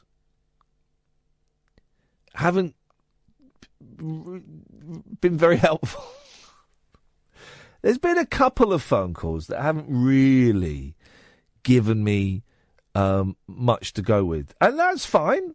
You know, when we're doing a show that is not particularly structured, that isn't topic-led, that isn't news agenda-led, which it isn't for the moment, that might change in the future, you're going to get calls that sometimes I'm going to get calls that sometimes I struggle with. And I'm not saying this so you'll tweet and go, oh no, the show's sounding brilliant, man, because I don't believe you, but maybe you're noticing very little difference. I don't know. 0844 499 1000 is the telephone number. If you want to give us a call, we call you back. Kyle's on the line. Evening, Kyle. Evening, boss. You all right? What kind of cake? It would have to be cappuccino. Here we go. I don't like coffees in food. I don't like coffee-flavoured sweeties or coffee-flavoured ice cream or coffee-flavoured cake. So you can have all of that cake and enjoy it. I made a coffee cake for somebody the other week with coffee icing and buttercream. And what do you get, like Nescafe and stuff, and whisk it up with butter? That's not bad. Well, yeah, that's the cheap way of doing it. You make it very strong and then drip a little bit in to get the flavour. Talking of dripping it in. Yes. You see. So it's a bit bizarre, this. So I may occasionally do like a little internet radio. Kyle, one second. I need to drop. Catherine, can I get a refill of this cold water, please? Because I had a migraine earlier on, Kyle. I'm really dehydrated. I need to keep drinking, otherwise I'll get another one. Sorry to interrupt. Continuez-vous, s'il vous plaît. No, I was going to say drink lots of really cold water, apparently. Yes, that's what I'm really doing. Okay. No, so I do my own little internet thing. Yeah. Obviously, it doesn't go head-to-head with you, because I'm not that brave. But one of the callers to your show rang my show on Friday. Uh-oh, sorry about that. And what did Alan Caddick have to say for himself? No, bizarrely, Caddick's not been on for ages, but it was, I'm not going to name him, but he was basically asking whether I found other men attractive. Yeah. And also, he was recommending a website where like-minded people could meet up. I'm lifting my glasses like Eric Morecambe now, I don't know why. And it was called seekingarrangement.com. And what happens on seekingarrangement.com? It's for men who fancy men. Gay men. There's a word for men who fancy men. Gay men. Yes. No, well, I'm not quite sure, because he rang and he was talking about sugar mamas and sugar daddies and... What's it called? At your convenience? Say again, sorry. What's it called? At yourconvenience.org. No, it's called, seekingarrangement.com. I couldn't spell arrangement then. .com. And let's see what... What kind of arrangement... I'm confused. What kind of arrangement would one be seeking? Well, I don't know. And I wasn't quite sure from the phone call that he made, that he placed. What? Okay. Relationships on your terms. Okay. Where beautiful, successful people fuel mutually beneficial relationships. Here we go. Brandon Wade is the CEO. This is what he has to say. Unlike other dating websites, it's my commitment to operate our business ethically. This means caring about your privacy... Oh, boring. All right, let me click on how it works. Okay. And a regular caller to my show called up to your show about this. Yeah, I don't want to name him. He'll be listening now. I'm recording it, so that might be a clue. It's sex. It's sex, isn't it? Meet millions of members. 2, define. Add a photo, define your terms. So basically, you say, I just want sex, and this is the kind of sex I like. 3, arranged. Boom. What's a sugar daddy? What's a sugar baby? Okay, well, what's an arrangement? Hang on a minute. Oh, it's sugar daddies, isn't it? Yeah, sugar daddies are a thing, aren't they? Well, yeah, but you get sugar mamas as well, apparently. Oh, I wonder if I'm young enough to still get a sugar... Can I get a sugar granny? Well, I presume so. But I thought this deserved, obviously, because you have millions of listeners, and I get, about 100? And I was like, no, I've got to... I've wrestled with myself. It's like, wow. Do I tell Ian? Do I tell Ian to get this to a wider audience? Was it Nigel? No, it wasn't actually. I'm just naming all the ones I think are a bit pervy. If you dip the mic, I can tell you. Go and tell Catherine. Catherine, pick up the phone, speak to Kyle, type the name on my screen, and Kyle's coming back to the arena. The name is being typed on my screen. I've got literally no idea. Okay. Well, good for them. Good for them. The thing is, right, I remember 6, 7, 8 years ago, right, there will be phone-ins about internet dating. What's it like? Mm-hmm. Do you know someone who met a partner on internet dating? Maybe you even met your own husband or wife on internet dating. And now it's like, yeah, whatever. Now you've got Tinder and you've got Grindr and you've got specialarrangement.com or I want to find a MILF.com. All of these you can get all these specific, you can get Muslim dating sites and Christian dating sites and Jewish dating sites and people in uniform dating sites and all of these kind of things. And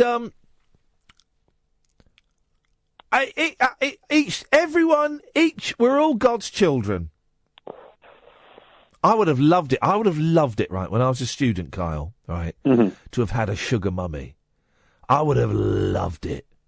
But she would have paid for every... Oh, yeah, no. Yeah, exactly. She would have... Right, so a hot, older woman buying me clothes and taking me to bed when she wanted.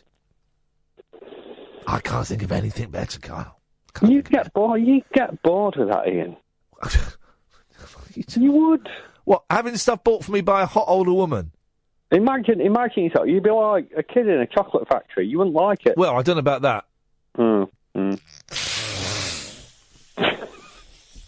But no, anyway. So I just thought I would put that out for you.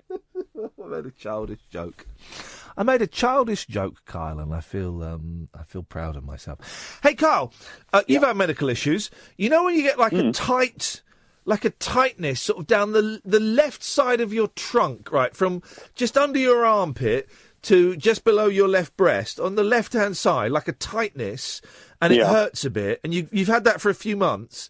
Is that good or bad? Do you want the honest answer? Yeah, of course I do. Well, I thought that was the sign that you were having a heart attack. But for months? I don't know. I know that you get that feeling down one side of you, and then because everyone thinks your heart is... Yeah. But, yeah, I'm sure somebody at work had that, or where I used to work, had that, and they instantly called an ambulance for him because he was having a heart attack. But it could be dehydration. Yeah, maybe. It's probably dehydration, Kyle. Stop going around SH1T stirring and saying that top celebrities have had heart attacks, right? You're probably the guy that started the Paul Weller died in a mini crash in do you remember that? 1993, Paul Weller died in a car crash in a mini. I know, but I know that Paul McCartney died. Well, no, this was one of the first. This was a big rumour that went round in the 90s that Paul Weller had been killed in a car crash. It was a bit later than 93. Everyone had mobile phones. That's how it was spread. People were texting each other about it. So I'm going to say 97, 98, something like that. I do remember being, and very rare for me actually, because I hate nightclubs, but being in a club one night when my mate, because obviously mobiles were different then, weren't they? But he got a text and he was like, apparently there's been a bomb scare in the Big Brother house and had been evacuated. Oh, I remember that. Yeah, and they checked his phone and he went, oh, and Barry White's dead. So, was he saying that Barry White planted a bomb in the Big Brother house? I was a bit confused. I think both things happened simultaneously. Yeah, that will make sense. Thank you, Carl. 0844 499 1000. This is Talk Radio. Uncut after-hours conversation for the up all night generation. Late night Iain Lee on Talk Radio. We have ways of making you talk. 0844 499 1000 is the telephone number. If you want to give us a call. Ty! Evening, Ian. Evening, Ty. What kind of cake? Pie cake. There we go. Pie cake. Lovely pie cake. Best of both worlds. Yeah, man. Yeah. I wanted to call out because I quite liked my little sort of time-travelling conversation with you last night. Oh, yeah. About being behind, sort of, well, generally behind in the world, but specifically behind your show. Yes. So, latest instalment is, I wanted to know whether or not you've got an apprentice correspondent yet. Flipping it. We've had such trouble with those idiots. Well, I was listening to it, obviously a couple of weeks ago, and I know we're deep into it now, so I wondered if you've got one, if you had one, if he's been sacked, whether you need one. Right. Did you hear the two people calling in saying they wanted to do it? I haven't heard that call, but I heard one of the guys that was looking to come on do it. Right, we had Rory, the Irish fella. Yeah, I heard him, and then I heard the other guy who got down to the 100. Simon, yeah. Right. But I haven't heard their sort of correspondence. Neither have I. Oh. Yeah, neither have I. What happened? So Rory and Simon were both up for it, and I said, right, well, next week we'll get you both on, and we'll see which one we're going to go with. Yeah. Simon then issued a press release saying that he'd been chosen to be the correspondent. And then come Thursday's show, the first one where, Rory didn't phone up. Rory vanished and disappeared. Right. And Simon called up late and was boring. Oh. Does that mean you don't have one, or have you found one since then? I don't have one. Here's my prediction. We spend the entire series of The Apprentice looking for an apprentice correspondent. Well, because I was thinking about, if I put myself forward, how I would do it. Well, you're going to be behind. Well, I can do it, though, from this week. And then I'll call in... But but this week hasn't happened yet. No, but it's in a couple of days, isn't it? Yeah. So, if you haven't got anyone, I'll give you a shot. I'll give it a shot. If I tell you what maybe if I put forward a premise, and then see if you fancy it, and I'll try it on Thursday. Okay.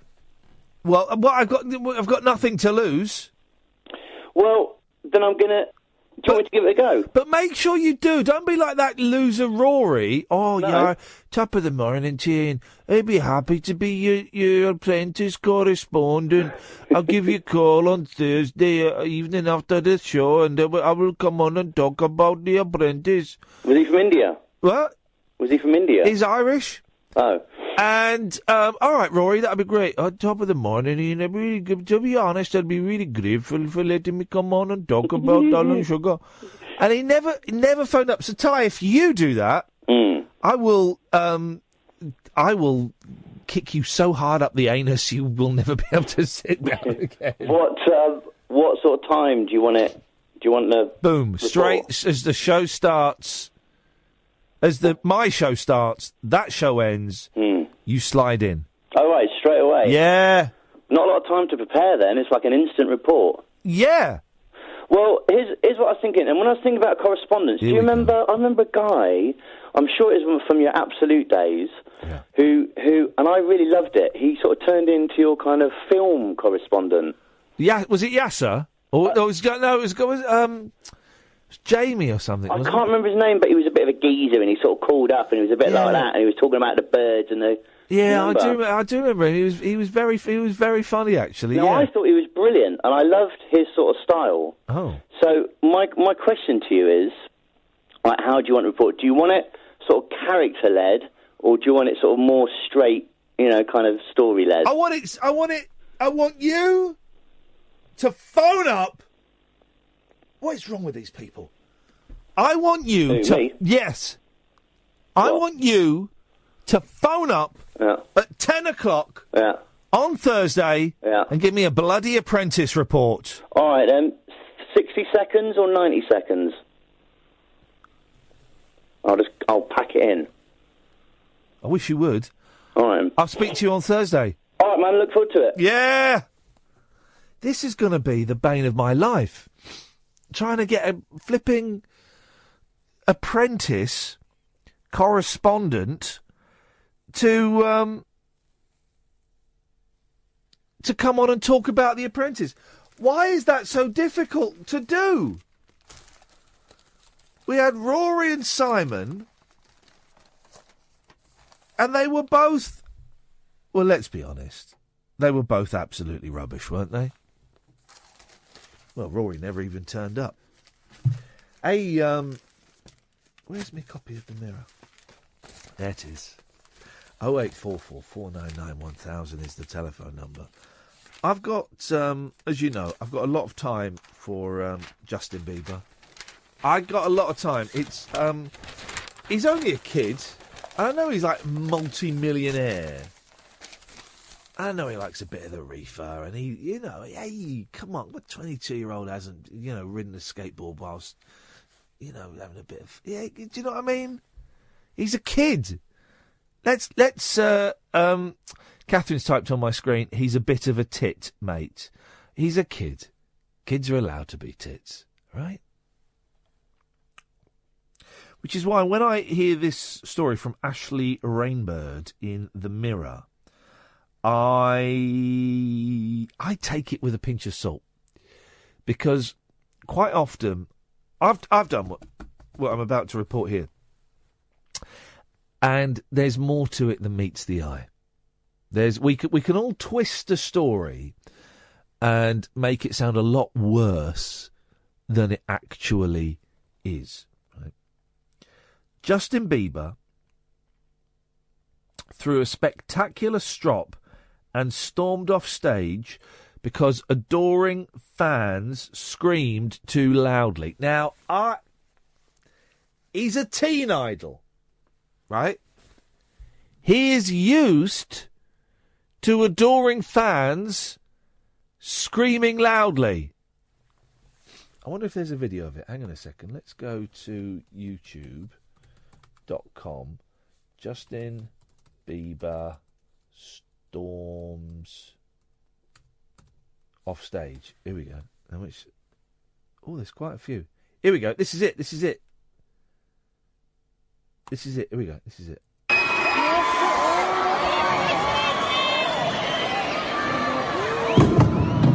Oh, he dropped his microphone on the floor. Well, that was only short. All right, there's a longer one here. Let's see what this is. He's on stage, a lot of screaming, as you can hear. I don't think it's necessary. I want to be able to say something, and when you guys are screaming, it's hard to... Ooh.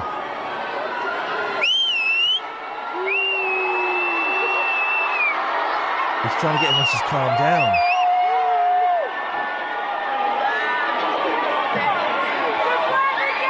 I mean, don't worry, Justin, because they won't be screaming in about a year's time, so... He's dropped the mic. He's walked off. That is absolutely incredible, isn't it? And do you know what? It's brilliant. I think it's brilliant. I think it's absolutely brilliant. And here's the thing, right? Here's the thing. Every teeny bop star...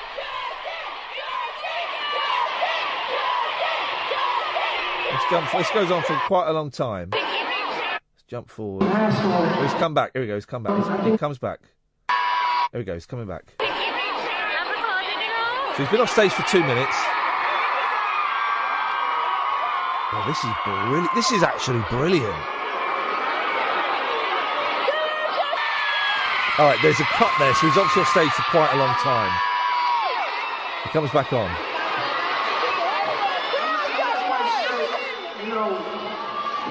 Why you guys came tonight. I hope it was to enjoy my company as well as me enjoying your company. But I feel like I want to connect with you. You know, I think my point of the no screaming thing is so that when I'm looking at you in the eyes, you can actually know that we're having a moment and having a connection, right? So it's simply me just wanting to have a moment and like Manchester, you guys are awesome. Well played, sir. He's a legend. All these people, I'm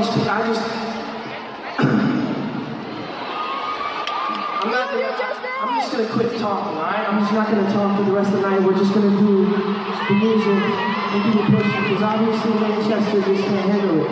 So let's do the music. Manchester just can't handle his talking. Fair point. He's gonna quit the talking. He's just gonna. The reason he doesn't want the screaming is when he looks in the girl's eyes, they know that there's a connection. Andrea, I'll come to you after the news. That is brilliant. That is brilliant. Balls of steel. I mean, what? There's Manchester Arena. What? 15,000 people there. 15,000 kids. And he tells them to stop screaming. It's brilliant. The bubble's going to burst, Justin. I love it. It's my favourite period in pop star lives is when the bubble bursts. And it's going to burst. Because every teeny bop star and group, they get to a point when they're tired of that and they try and become serious. The Monkees did it when they made the film Head, which was them literally, they commit suicide in the film. Ha ha! And they metaphorically, and they killed their career. David Cassidy did it when he was bored of the Partridge Family and, singing pop songs. He wanted to do rock songs. He was into Jimi Hendrix. So he posed naked for Rolling Stone magazine and told how he liked to smoke dope. They all do it. Jason Donovan did it. Jason Donovan tried to started writing his own songs and tried to do a more mature sound. And as soon as that happens, as soon as the Monkees started playing on their own records, as soon as the fans don't want that, and the fans disappear. And it's brilliant to watch. It's brilliant. You don't want them screaming now, Justin. Trust me, in a year, they won't be, mate. They won't be. Or I tell you the one exception that managed to work through it, Britney Spears, when she had her breakdown, and it's slightly different because she's a woman, perhaps, I don't know, but she had her breakdown. Remember, there's that footage of her and her husband, Kevin Federline. How do I remember his name? On LSD, talking about time travel and spaceships, and she shaved her head and. She became kind of more. I'm going to use it. She became more slutty. Do you know what I mean? And everyone thought her career was over, and she came out the other side. And maybe Beaver will, but I love it. It's my favourite period in a pop star or a pop band's career when they're tired of the screaming, and we just want to be taken seriously as musicians. Busted, McFly, they both had it. And it doesn't work. It never works because the girls want the teen idol. They want the pin-up. Oh, that's a cracking clip. Absolutely cracking. Well done. Fair play. It says in the story here.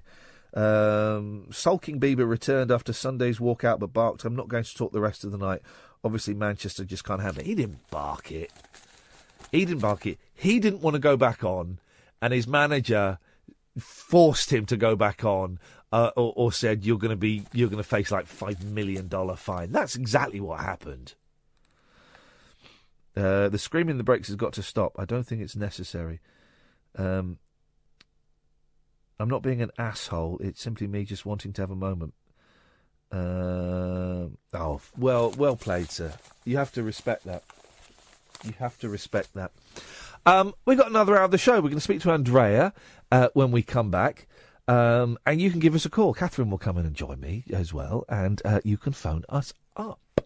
0844 499 1000 is the telephone number. We call you back. You can watch on Periscope as well, guys. If you get the Periscope app on your phones, or you go to your computer and you type in periscope.tv/Iain Lee, IAIN LEE, you can watch the fun happening in the blooming studio. Who'd have thunk it? Huh? This is Talk Radio. Across the UK, online and on DAB. Talk Radio. We'll get you talking. Talk Radio. Oh, man alive. Do you know, I'm really hungry. There's a surprise. Big fat git that I am. 0844 499 1000. Another hour to go. This is Talk Radio. Late night, Iain Lee on Talk Radio. We have ways of making you talk. I'm all thumbs, no action. Attention deficit distraction. My brain operates on a fraction. All thumbs, no human interaction. I speak in typos, predictive text it. I spell checked it. I stand autocorrected.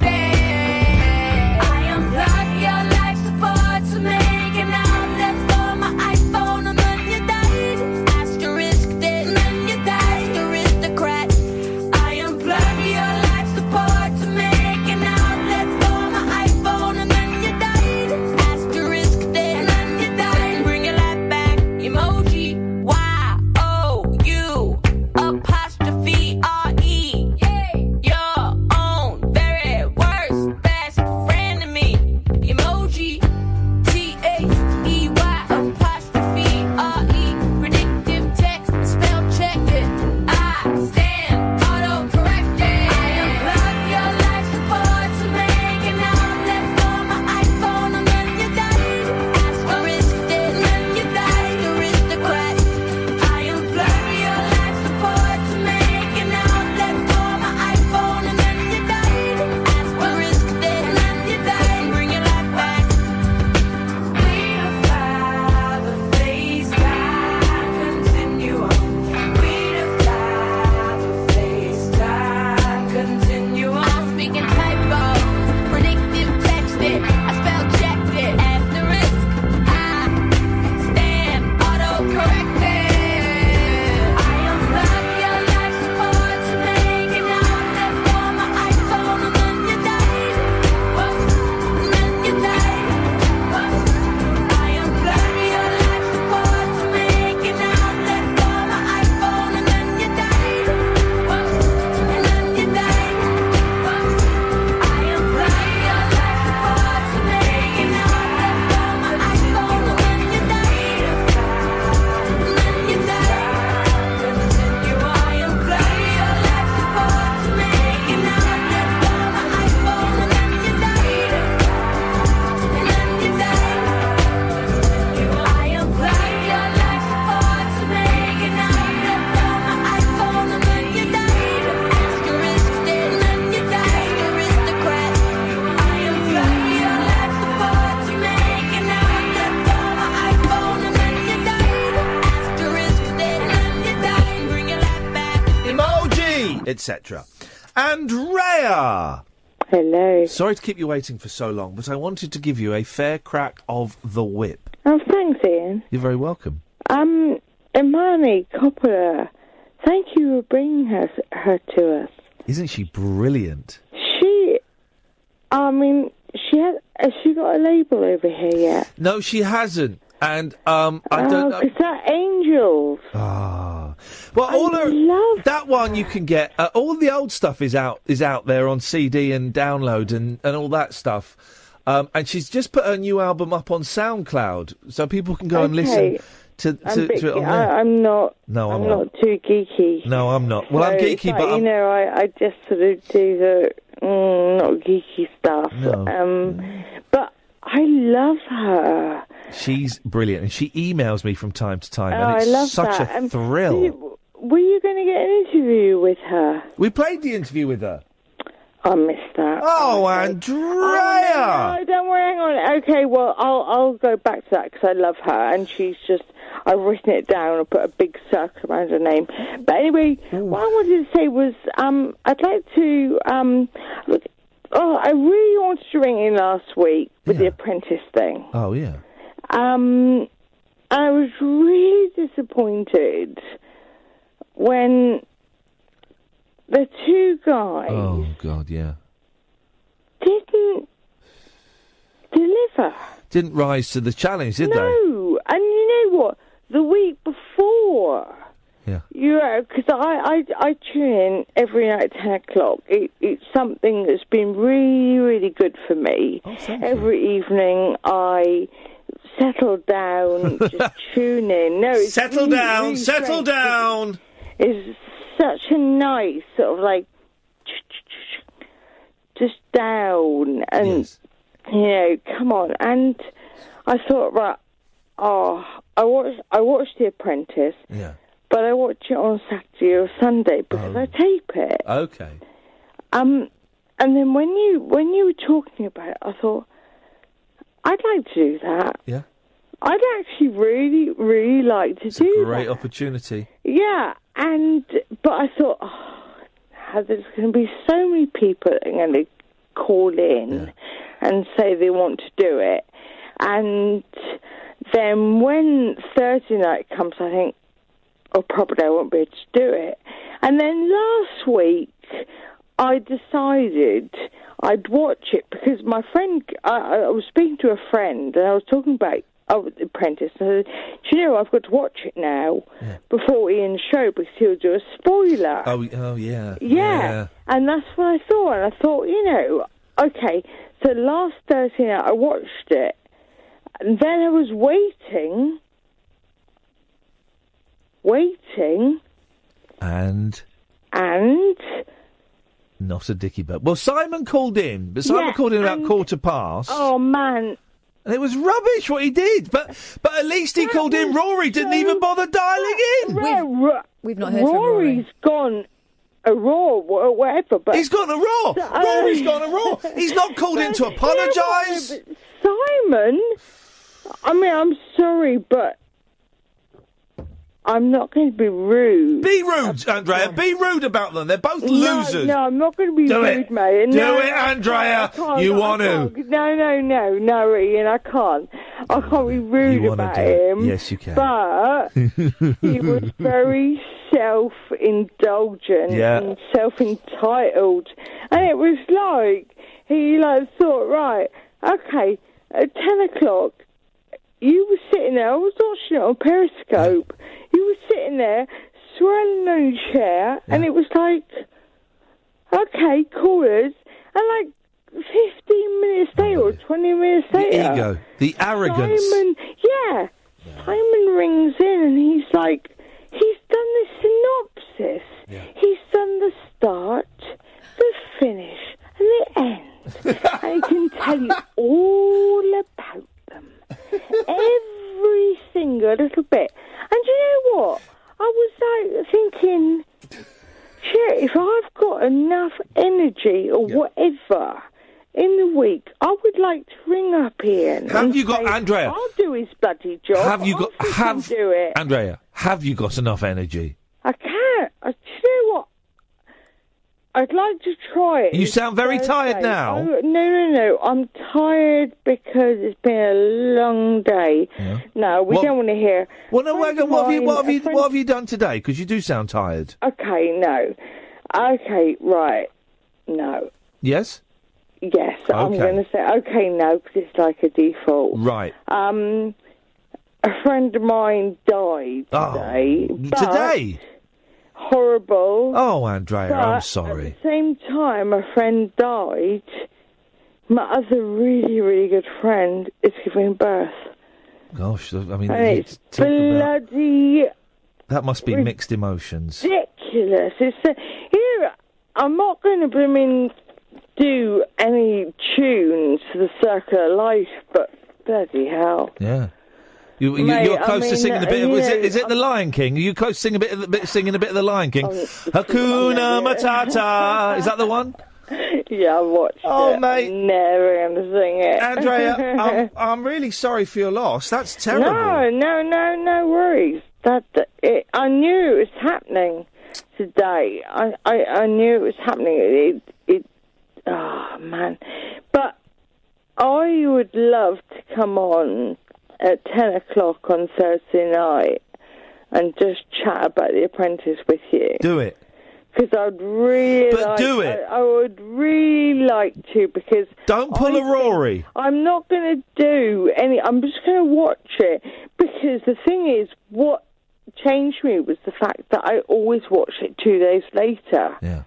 But the fact I thought, oh, bloody, he's going to spoil that every single week. Do it. Do it, it's Andrea. It's going to really irritate me. And you don't irritate me, but you would do. And I can irritate you if you want me to. You'll irritate anyone. Yeah. But I love you. No. So it's been a bit of a. No, the thing is, as well, also for me, with the Apprentice thing, I don't MH stuff, which you know about, which I'd like to actually... Say that again. Kick outside... Sorry? Say that again. The MH stuff. What MH stuff? Mental health. Oh, yeah. Oh, right. Okay, yeah. I'd like to kick outside my box and call you on Andrea, Thursday. do it! Do it! Feel the spirit! Feel the spirit! Would you like me to do it? Yes! No, because I would love to. I want you to! I have got horrible mental health at the moment. Well, then you phoning on Thursday to talk to me about The Apprentice, that can only... I'm not going to say it's going to lift you out of your issues, but it might just give you a little boot up the bottom. And you know what the boot of the bottom's like. Yeah, sometimes it's sore, but no. No, I know. Cheeky. Ooh, Cheeky. We know that. Cheeky. We know what the boot at the bottom's like. Yes. But yes. I'm sort of challenging myself, and I think I can do it on your show. Do it. Thank you. Speak to you on Thursday. Thank you. Take care, very Andrea. much. Bye-bye. Bye. Bye-bye. Well, someone we can bank on, as opposed to Rory. I mean, that guy. I'm Rory from Ireland, and I'm going to call you every Thursday about The Apprentice. Never phoned Never again. did. Simon. You know what he's done? He's ghosted us. Yeah, what does that mean? It's when you're going out with someone and all of a sudden they just stop phoning you and you never see them again. I've never had that. They block it. Well, No, I've never had that. I've done that. Girls always wanted to keep going out with me. I did that to someone once. They loved it. She was nice. What a day she's had, huh? What a day. You know, take everything at face value and blimey. Oh, O'Reilly. Huh? Nothing. You were going to say something? No. Were you going to be catty? No. What? You said that in that tone as though you're never catty. You're quite often catty, but I tell you what you're not. You might be catty, but you're not cattier. I was expecting that. Oh. Yeah, exactly. Late night conversation worth losing sleep over. Iain Lee. On air and off the leash. On Talk Radio. We have ways of making you talk. 0844 499 1000. Katia. Oh, that was a downcast noise, wasn't it? Did you just start that conversation with no? No. I Katia. said, no. No. No. I'm already regretting the call. So we're regretting taking it. We're regretting doing a phone-in show that allows people like you to call in. It's just because Andy requested that I call you, so I thought, oh, well, why not? Well, you're allowed to say no to him. I know, but he said it would make him happy, so... You know what that means? That's sex code. He's making himself happy now. Yeah. No. Yes. You should have told him to shove it and done a Bieber. Yeah. He's... Well, you know... You're not his dancing monkey. A lot of people... Yeah. A lot of people pleasure themselves whilst listening to this show. I do. Yeah. I do. Ed does a little bit too much. That's why he's had to take this week off.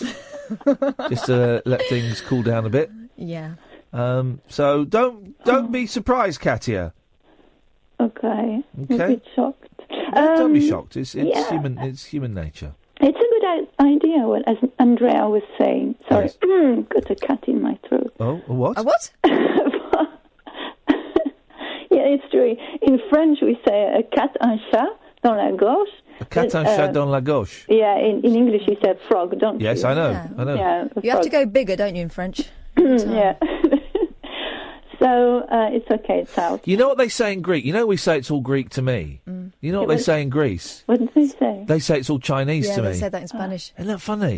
Isn't that funny? It's all Greek. Both stupid languages, the Greek and the Chinese languages, are both ridiculous. Tricky. No, I would say pointless and dying. Let's get rid of both languages. Three, because Chinese you got your Cantonese and your Mandarin. What's that all about? Two languages. What happened to Esperanto? It never took off, did it? William Shatner starred in an Esperanto movie. Did he? Yeah, I know that much is true. When was Esperanto invented, Catherine? I don't know, like probably around when 1940. Oh, yeah, you're right. Okay. Something. Yeah, most people say the 60s, but yeah, you're right. It was the 1940s. Yeah, after the wars. All right, mate. Was it to foster You say international after the wars. relations? You say after the wars as though there's been no more wars. There's been plenty of wars. We've been at war. Britain has been involved in a war every year for ages. Since 1956. Can't wait to read that history book. Since 1956, we've been involved in a war every year. Belligerent people. Yeah, that's true. That is actually a fact. Okay, you just disguise it No, with... that is actually fact. Wow, okay. Bearing in mind... He's waving his arm now, so it must be a fact. Bearing in mind today, I remembered a brilliant... I asked myself a trivia and you question. can't remember it now. I can't remember it, but it was a really good bit of trivia. And I got the answer right. You also pointed out a habit that I do. Oh? No, it's not oh. Oh, is what I say. Yeah. Oh. Well, you know, he's... I'm not going to do it anymore now. That's ruined. Okay, fine. That's fine. That's your problem. Are you going to stop going shh? I don't even do that. Anyway, Katya's called in. Let's have some respect. Let's speak to Katya. Wouldn't be the Katya, first time, you must be really. pleased about the third runway at Heathrow. It means you can get home quicker. I take the Eurostar. Is Theresa May just doing whatever the Daily Mail wants her to do? Because they've taken down the bit off her website where she said she was anti the third runway at Heathrow. They've taken it off her website this week. And she won't ever admit to the fact that she was on the side of Remain. She must just get, like, the Daily Mail and go, oh, sugar, right. We've got Have you watched Scott Balcony's short movie about the third runway? No, Scott made a film. Brilliant. When did Scott make a film? Yes. I know he wrote a song about it. Oh my God. Is it so the song? Funny. Oh yes, it's so funny. I'm so confused. Catherine, could you try and pursue that line of questioning I was just pursuing? In French. Yeah. Mais qu'est-ce que tu dis là? No. Have a look. I'm not on his timeline. It's brilliant. I'm going to retweet it. Mais tu parles d'un film, hein? Un film. Le De film. quoi? D'une chanson ou d'un... Non. Il a fait le film, mais je crois pas que c'est à propos de la chanson. Bon. Je savais pas. No, it's not about T'as it's pas not about a vu? song at all. Oh, c'est génial. All right, well, tweet it to It's me great, now. apparently. Tweet it to me now. It's brilliant. Yeah. Okay, I can't multitask. It turns out. So. Okay. Okay, I will. But I was going to say something serious. About Andrea. How do you pronounce her name? Andrea. Yes, definitely. She should take in the correspondent thingy if it's still going on. I don't know if you are still offering things like that. But I remember back in them days, 10 years ago, when I was a correspondent. Hang on a second. Right. Yes. Right, you're talking about this, yeah? Hang on a second. Scott Balcony's film on the third runway. So, Scott, what inspired you to write this protest song? Oh, it is a I just protest thought song. there's no pop stars at the moment writing about the expansion of aviation in West London. I'm really sorry It's quite funny. I'll retweet that. But what are you on about, Kat? You said you don't think it was anything to do with the song, and in the first line, it's about a song. Yeah, but he's not really. Yeah, okay. Goodbye, Simpson, shut your noise. There's gonna be a bumper payday for the boys. Who gives a shit about the straighten anyway? We need 500 extra corporate flights a day. You don't live there.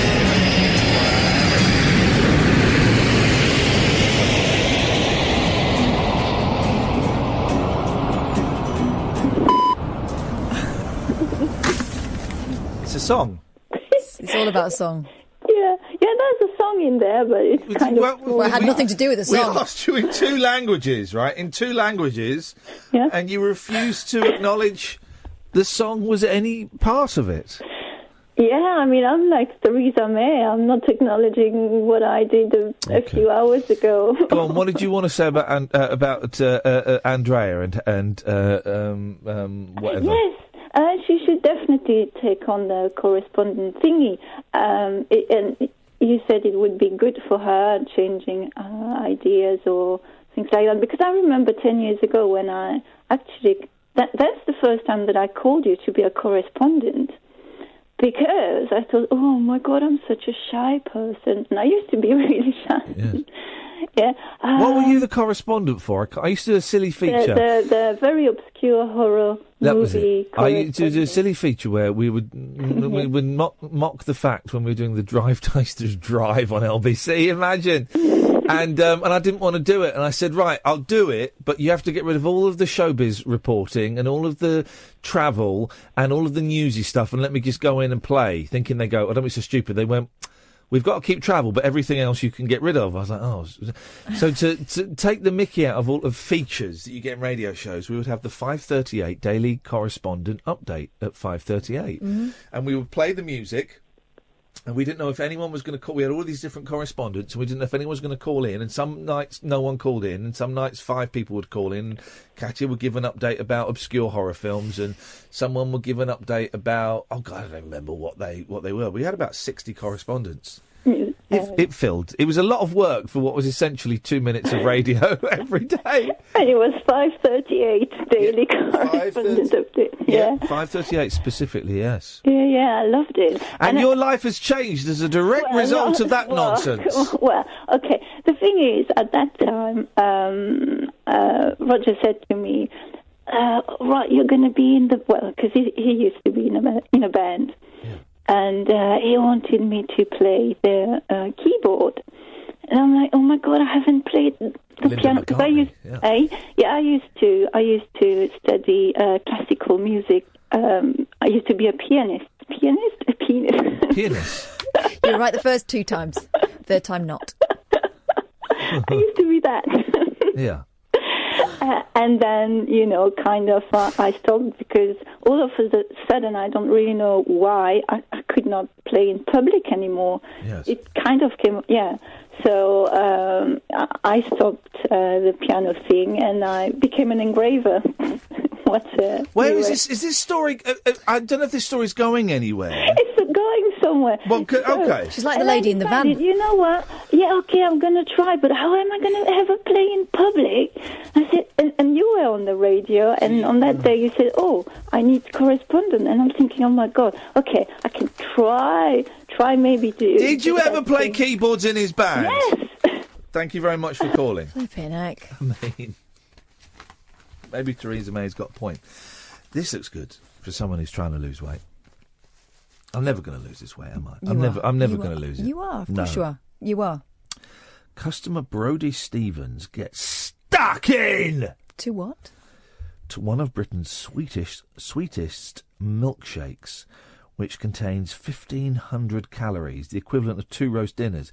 Yeah, that's only the equivalent of 2 roast dinners if you're not doing the roast dinners properly. That's the equivalent of 1 roast dinner.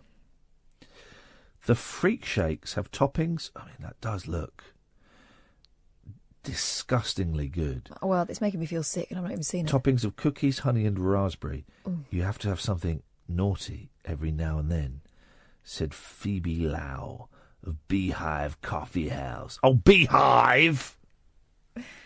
In Brizzle, which makes the mega treats. Well, hang on a minute. Was that the story? Have we got a picture? Yeah. That looks horrible. Oh, you reminded me. I told you this, but I've not told the listener. I'm educating my boys well. We were watching some fireworks the other day. Near where we live, you can see fireworks in this place a couple of miles away. And we were outside, me and the boys, and I went, flashbang. And as quick as you like, my eldest went, what a picture. And I thought, yes. Now, they've not seen Half a Sixpence, but they have seen that scene, because I've not seen the whole film.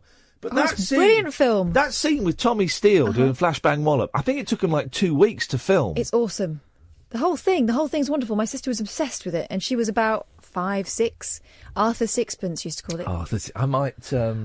get it, because, there's a more bet it's on... serious side to it, but you don't see it as a kid. It's just I great. bet it's on Netflix. They put crappy old films on Netflix and no one looks for them. Which is wonderful.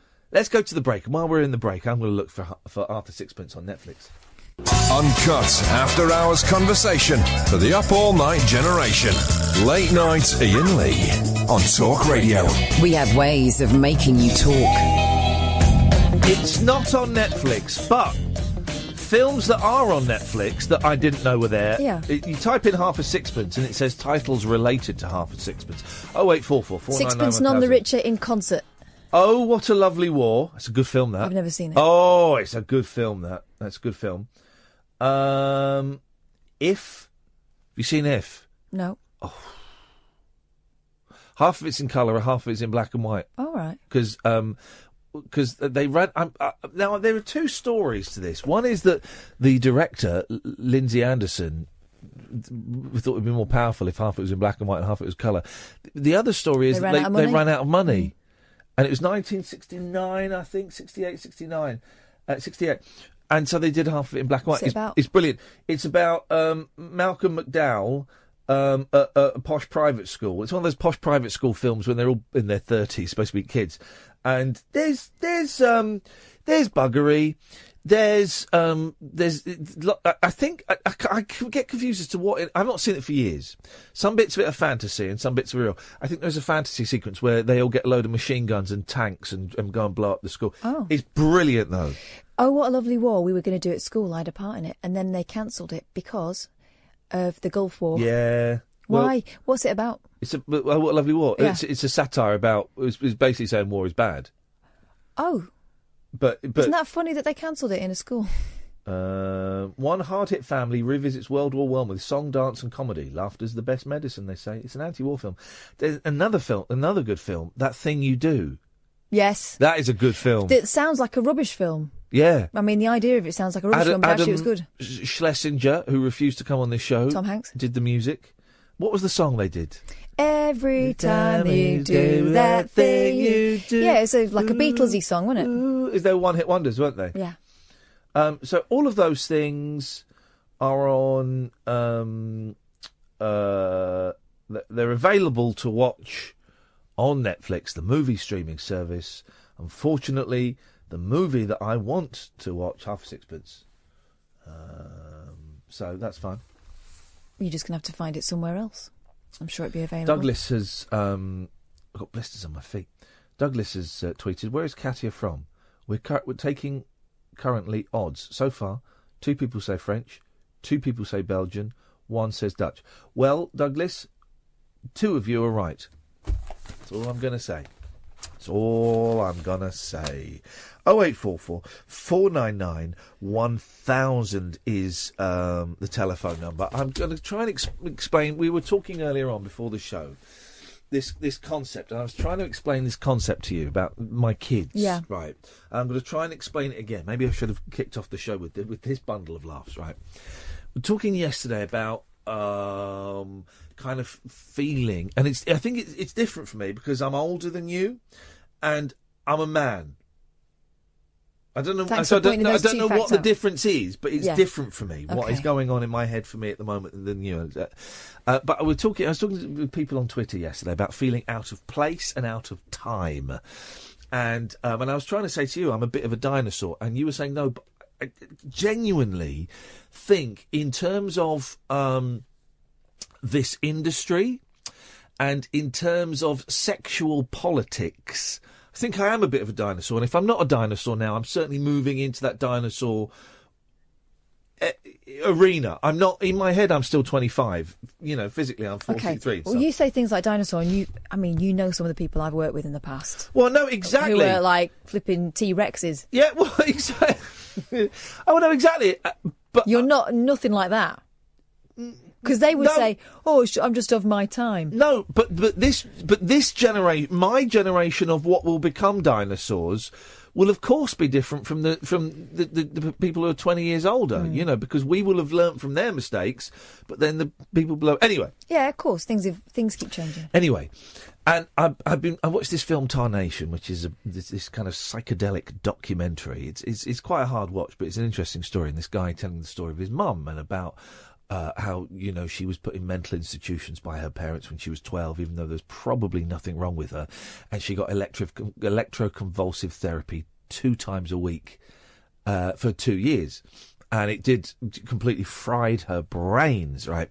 And you see him as a kid and as an adult and all of the things in between and his journey and all of that stuff. And I was trying to explain to someone yesterday, I can't think who it was, about...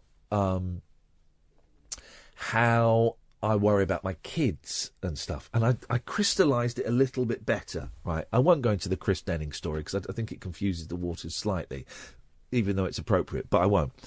But I've worked out partly why I'm feeling so detached from my surroundings at the moment.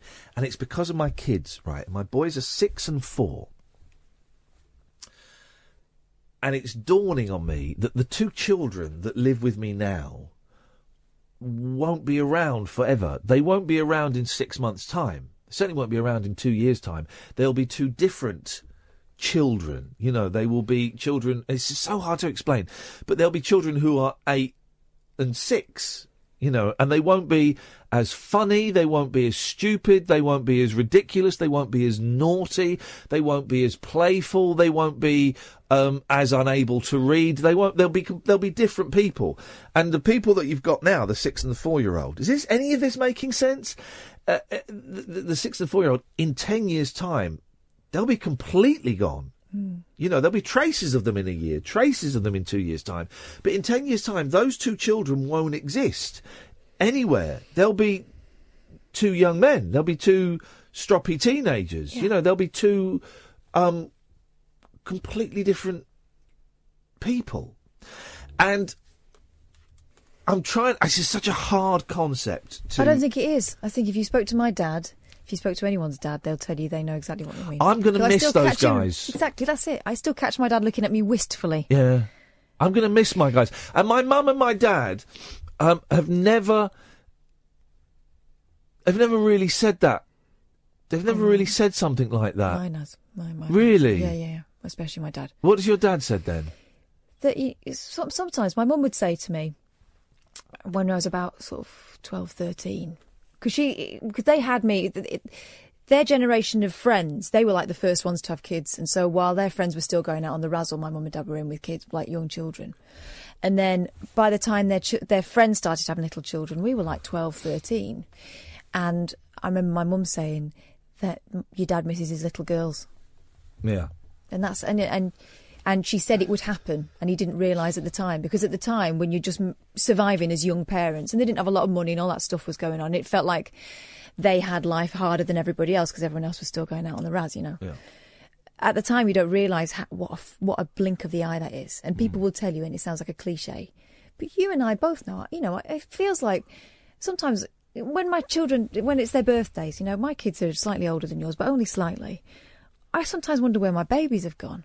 Yeah. And when you realise there aren't going to be any more babies. Yeah. And I'm not saying I want another baby, but when you think, gosh, it was only 5 seconds ago that I was worried that she'd never hold a tippy cup the right way, or, all that stuff you used to worry about. I like the guys as they are now. I like that. But I love them as they get older and stuff. But when they start shaving, I don't know if Oh, my goodness, though, but there's so much magic that's still to come with those kids. But I don't want any more magic. I don't. I really... The way they are now, and the 6-year-old, he's going to be 7 in January, and he's on the turn. He's on the turn to getting rid of a lot of that childlike quality, magic that he has. I think I really like them as they are now. Yeah, but you remember you told me, well, I don't know, a few months ago that you'd spent some time with the eldest on his own. Yeah. And it dawned on you what a charming young man he is. Yeah. You were really proud. Yeah, yeah, There's so yeah. many moments like that to come. But I so don't. yeah, we'll have so many baby moments and stuff like that. Yeah. But it'll still be a div now and again. Well, yeah. But he'll also surprise you with the stuff that he comes back with that's not come from you. But I know what you mean. I don't like getting old. I'm really, again, this is really common in men of this age. Women, I don't know, but I speak to my therapist about it. A couple of women become invisible. Women become invisible. But in what do you mean invisible? In terms of, I saw it happen with my mother, and I see it happening to my friends. But men of this age, it's a real thing about thinking about death. Mm. Is that the same for women? And you're a little bit younger, and I don't mean that in a patronising tone. I mean that genuinely. And we stop being seen as being sexy. Yeah. We stop being seen as being having potential in the workplace. We have all that stuff as well, but we have it a bit earlier than men. Yeah, because yeah. as soon as you pop a kid out, you get put on the mum shelf, regardless of whether you bring anything to do with home to work or not. You're immediately, you're there. Mm. You start getting passed over for things, and you kind of realise that. I remember having conversations with bosses in the past and saying to them, "Don't disregard me without asking me if I can do stuff." Yeah, because I can. So don't think you're doing me a favour by not putting things my way. Mm. But the fact I just say that out loud shows that it's still a thing. Whereas with men, what happens is they get to a bit older than what you are now. I remember it starting to happen with my dad. And you realise that you become expensive. See, the work thing doesn't worry me. It does worry me a bit. It worries It will me when quite you a lot, see actually. little no-nouts coming up and overtaking. Oh, well, you do now. This is why I don't. One of the reasons I don't like TV is because it's kids, and I was one of those kids. And I'm too old for TV. But it's the death thing. It really is the death thing, the mortality. It's thinking that my dad died at, 61? Yeah. So that's 18 years. Hopefully I'll have a bit longer than that. But, I'll be lucky if I see my boys into their 30s. 30s. God, my boys in their 30s. Jeez, and that's not bad going, I suppose, getting to see that. But you don't know. Don't sit around waiting for it to happen. No, I know. But my dad's dad died very young as well. Yeah. And I think it was a bit of a surprise to my dad when he passed his age. So he doesn't really know what to do with himself. Mm. But different lifestyles, different upbringings, different diets, it all makes a difference. Well, yes.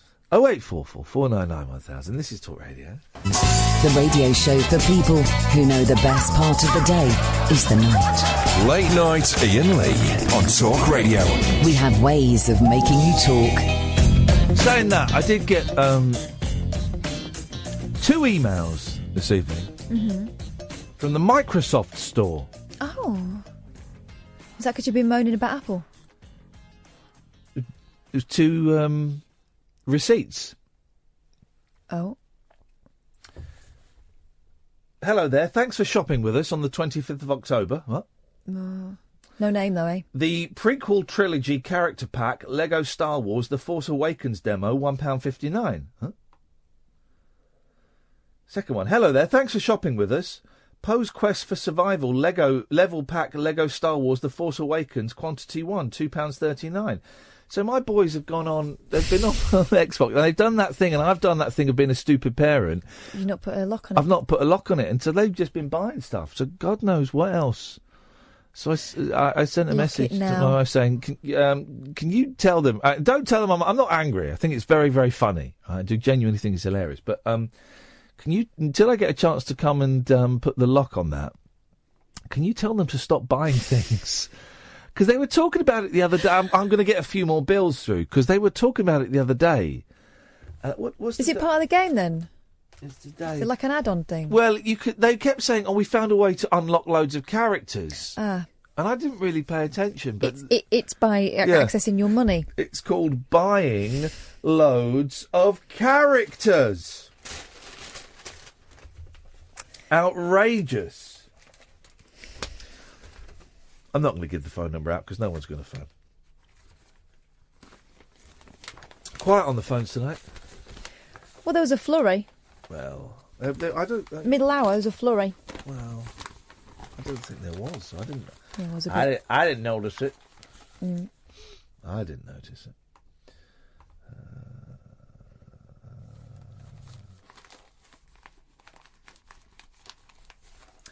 Picture of a hamster with no fur.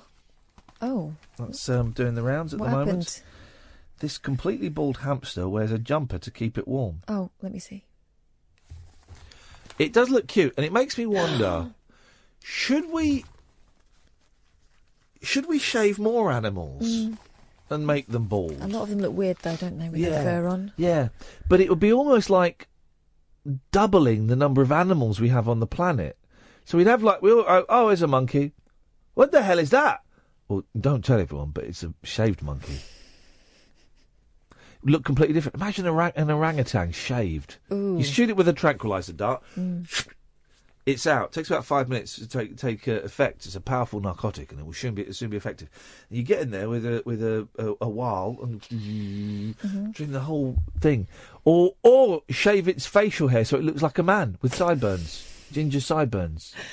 You know, though, sometimes you see those Indian gentlemen, and they henna their hair, don't they? So it's bright ginger. I love that. When I lived in Slough, you used to see a lot of these gentlemen with this very bright ginger hair. I thought it looked absolutely wonderful. What a great thing to do. Well, you can henna all kinds of creatures. You dye them. You dye their hair. You shave their bodies. Some people do. Sideburns. Some people do dye their dogs different colours, don't they, and shape them into different animals. I just think it's not cruel. Well, it doubles the amount of creatures we've got because we could pretend they were different creatures. is it disrespectful to an animal? You can't say no. It is disrespectful, yes. Yes, it is. It is that. I will give you that. Is it also, I don't know, maybe... It's exploitative, if that's the word you're looking for, yes. Yeah. But we are animals' masters. Oh, the other word I was looking for is wrong. Is it No. wrong? If you've got to look at the food chain, we are above monkeys in the food chain. Yeah, but if a lion got hold of you, would it be all right for it to put a big red nose on? Well, no, we are above lions in the food chain. No, lion could eat you. No, you it couldn't eat couldn't. a lion. Yes, what are you talking about? Who was that dentist who shot Cyril? Remember the dentist? Yeah, that wasn't to eat it. Hang on a minute, right? Right, take the gun away. If you give a lion a gun, they'll beat you. The dentist, all he did was shoot a lion that he'd paid to shoot anyway.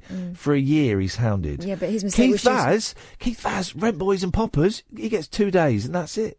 Unbelievable. Did the Rent Boys have names? He could have eaten them.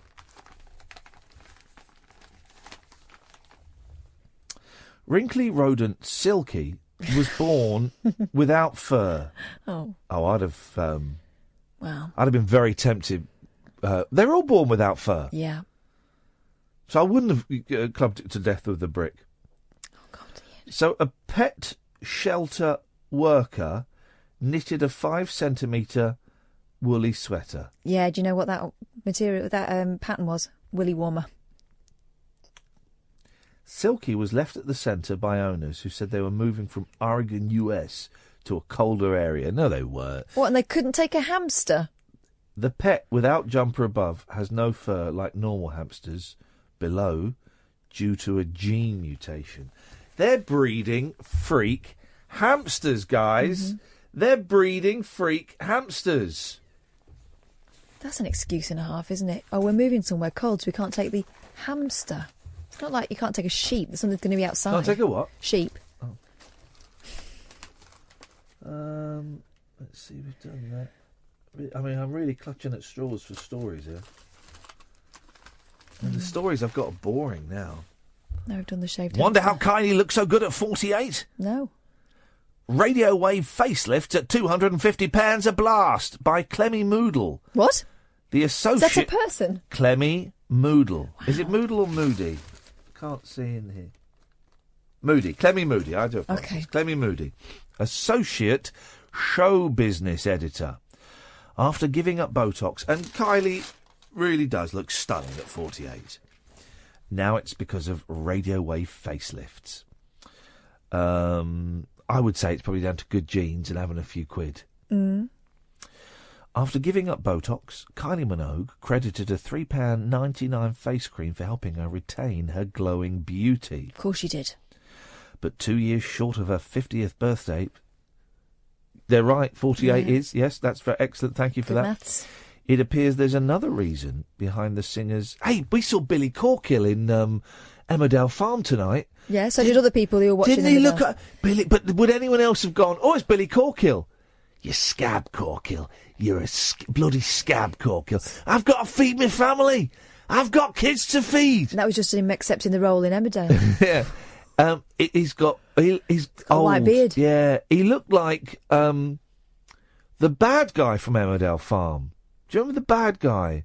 Yes. Oh, what was he called? The one that ended up married to Val? Pollard?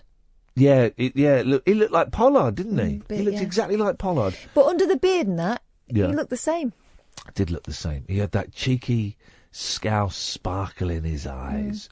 When is Jack Sugden coming back?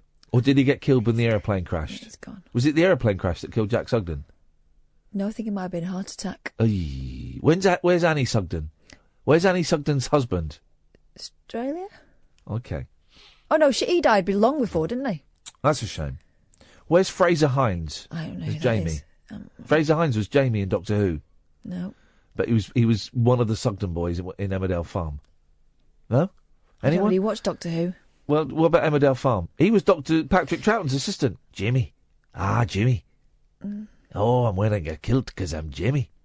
Oh, it was Irish.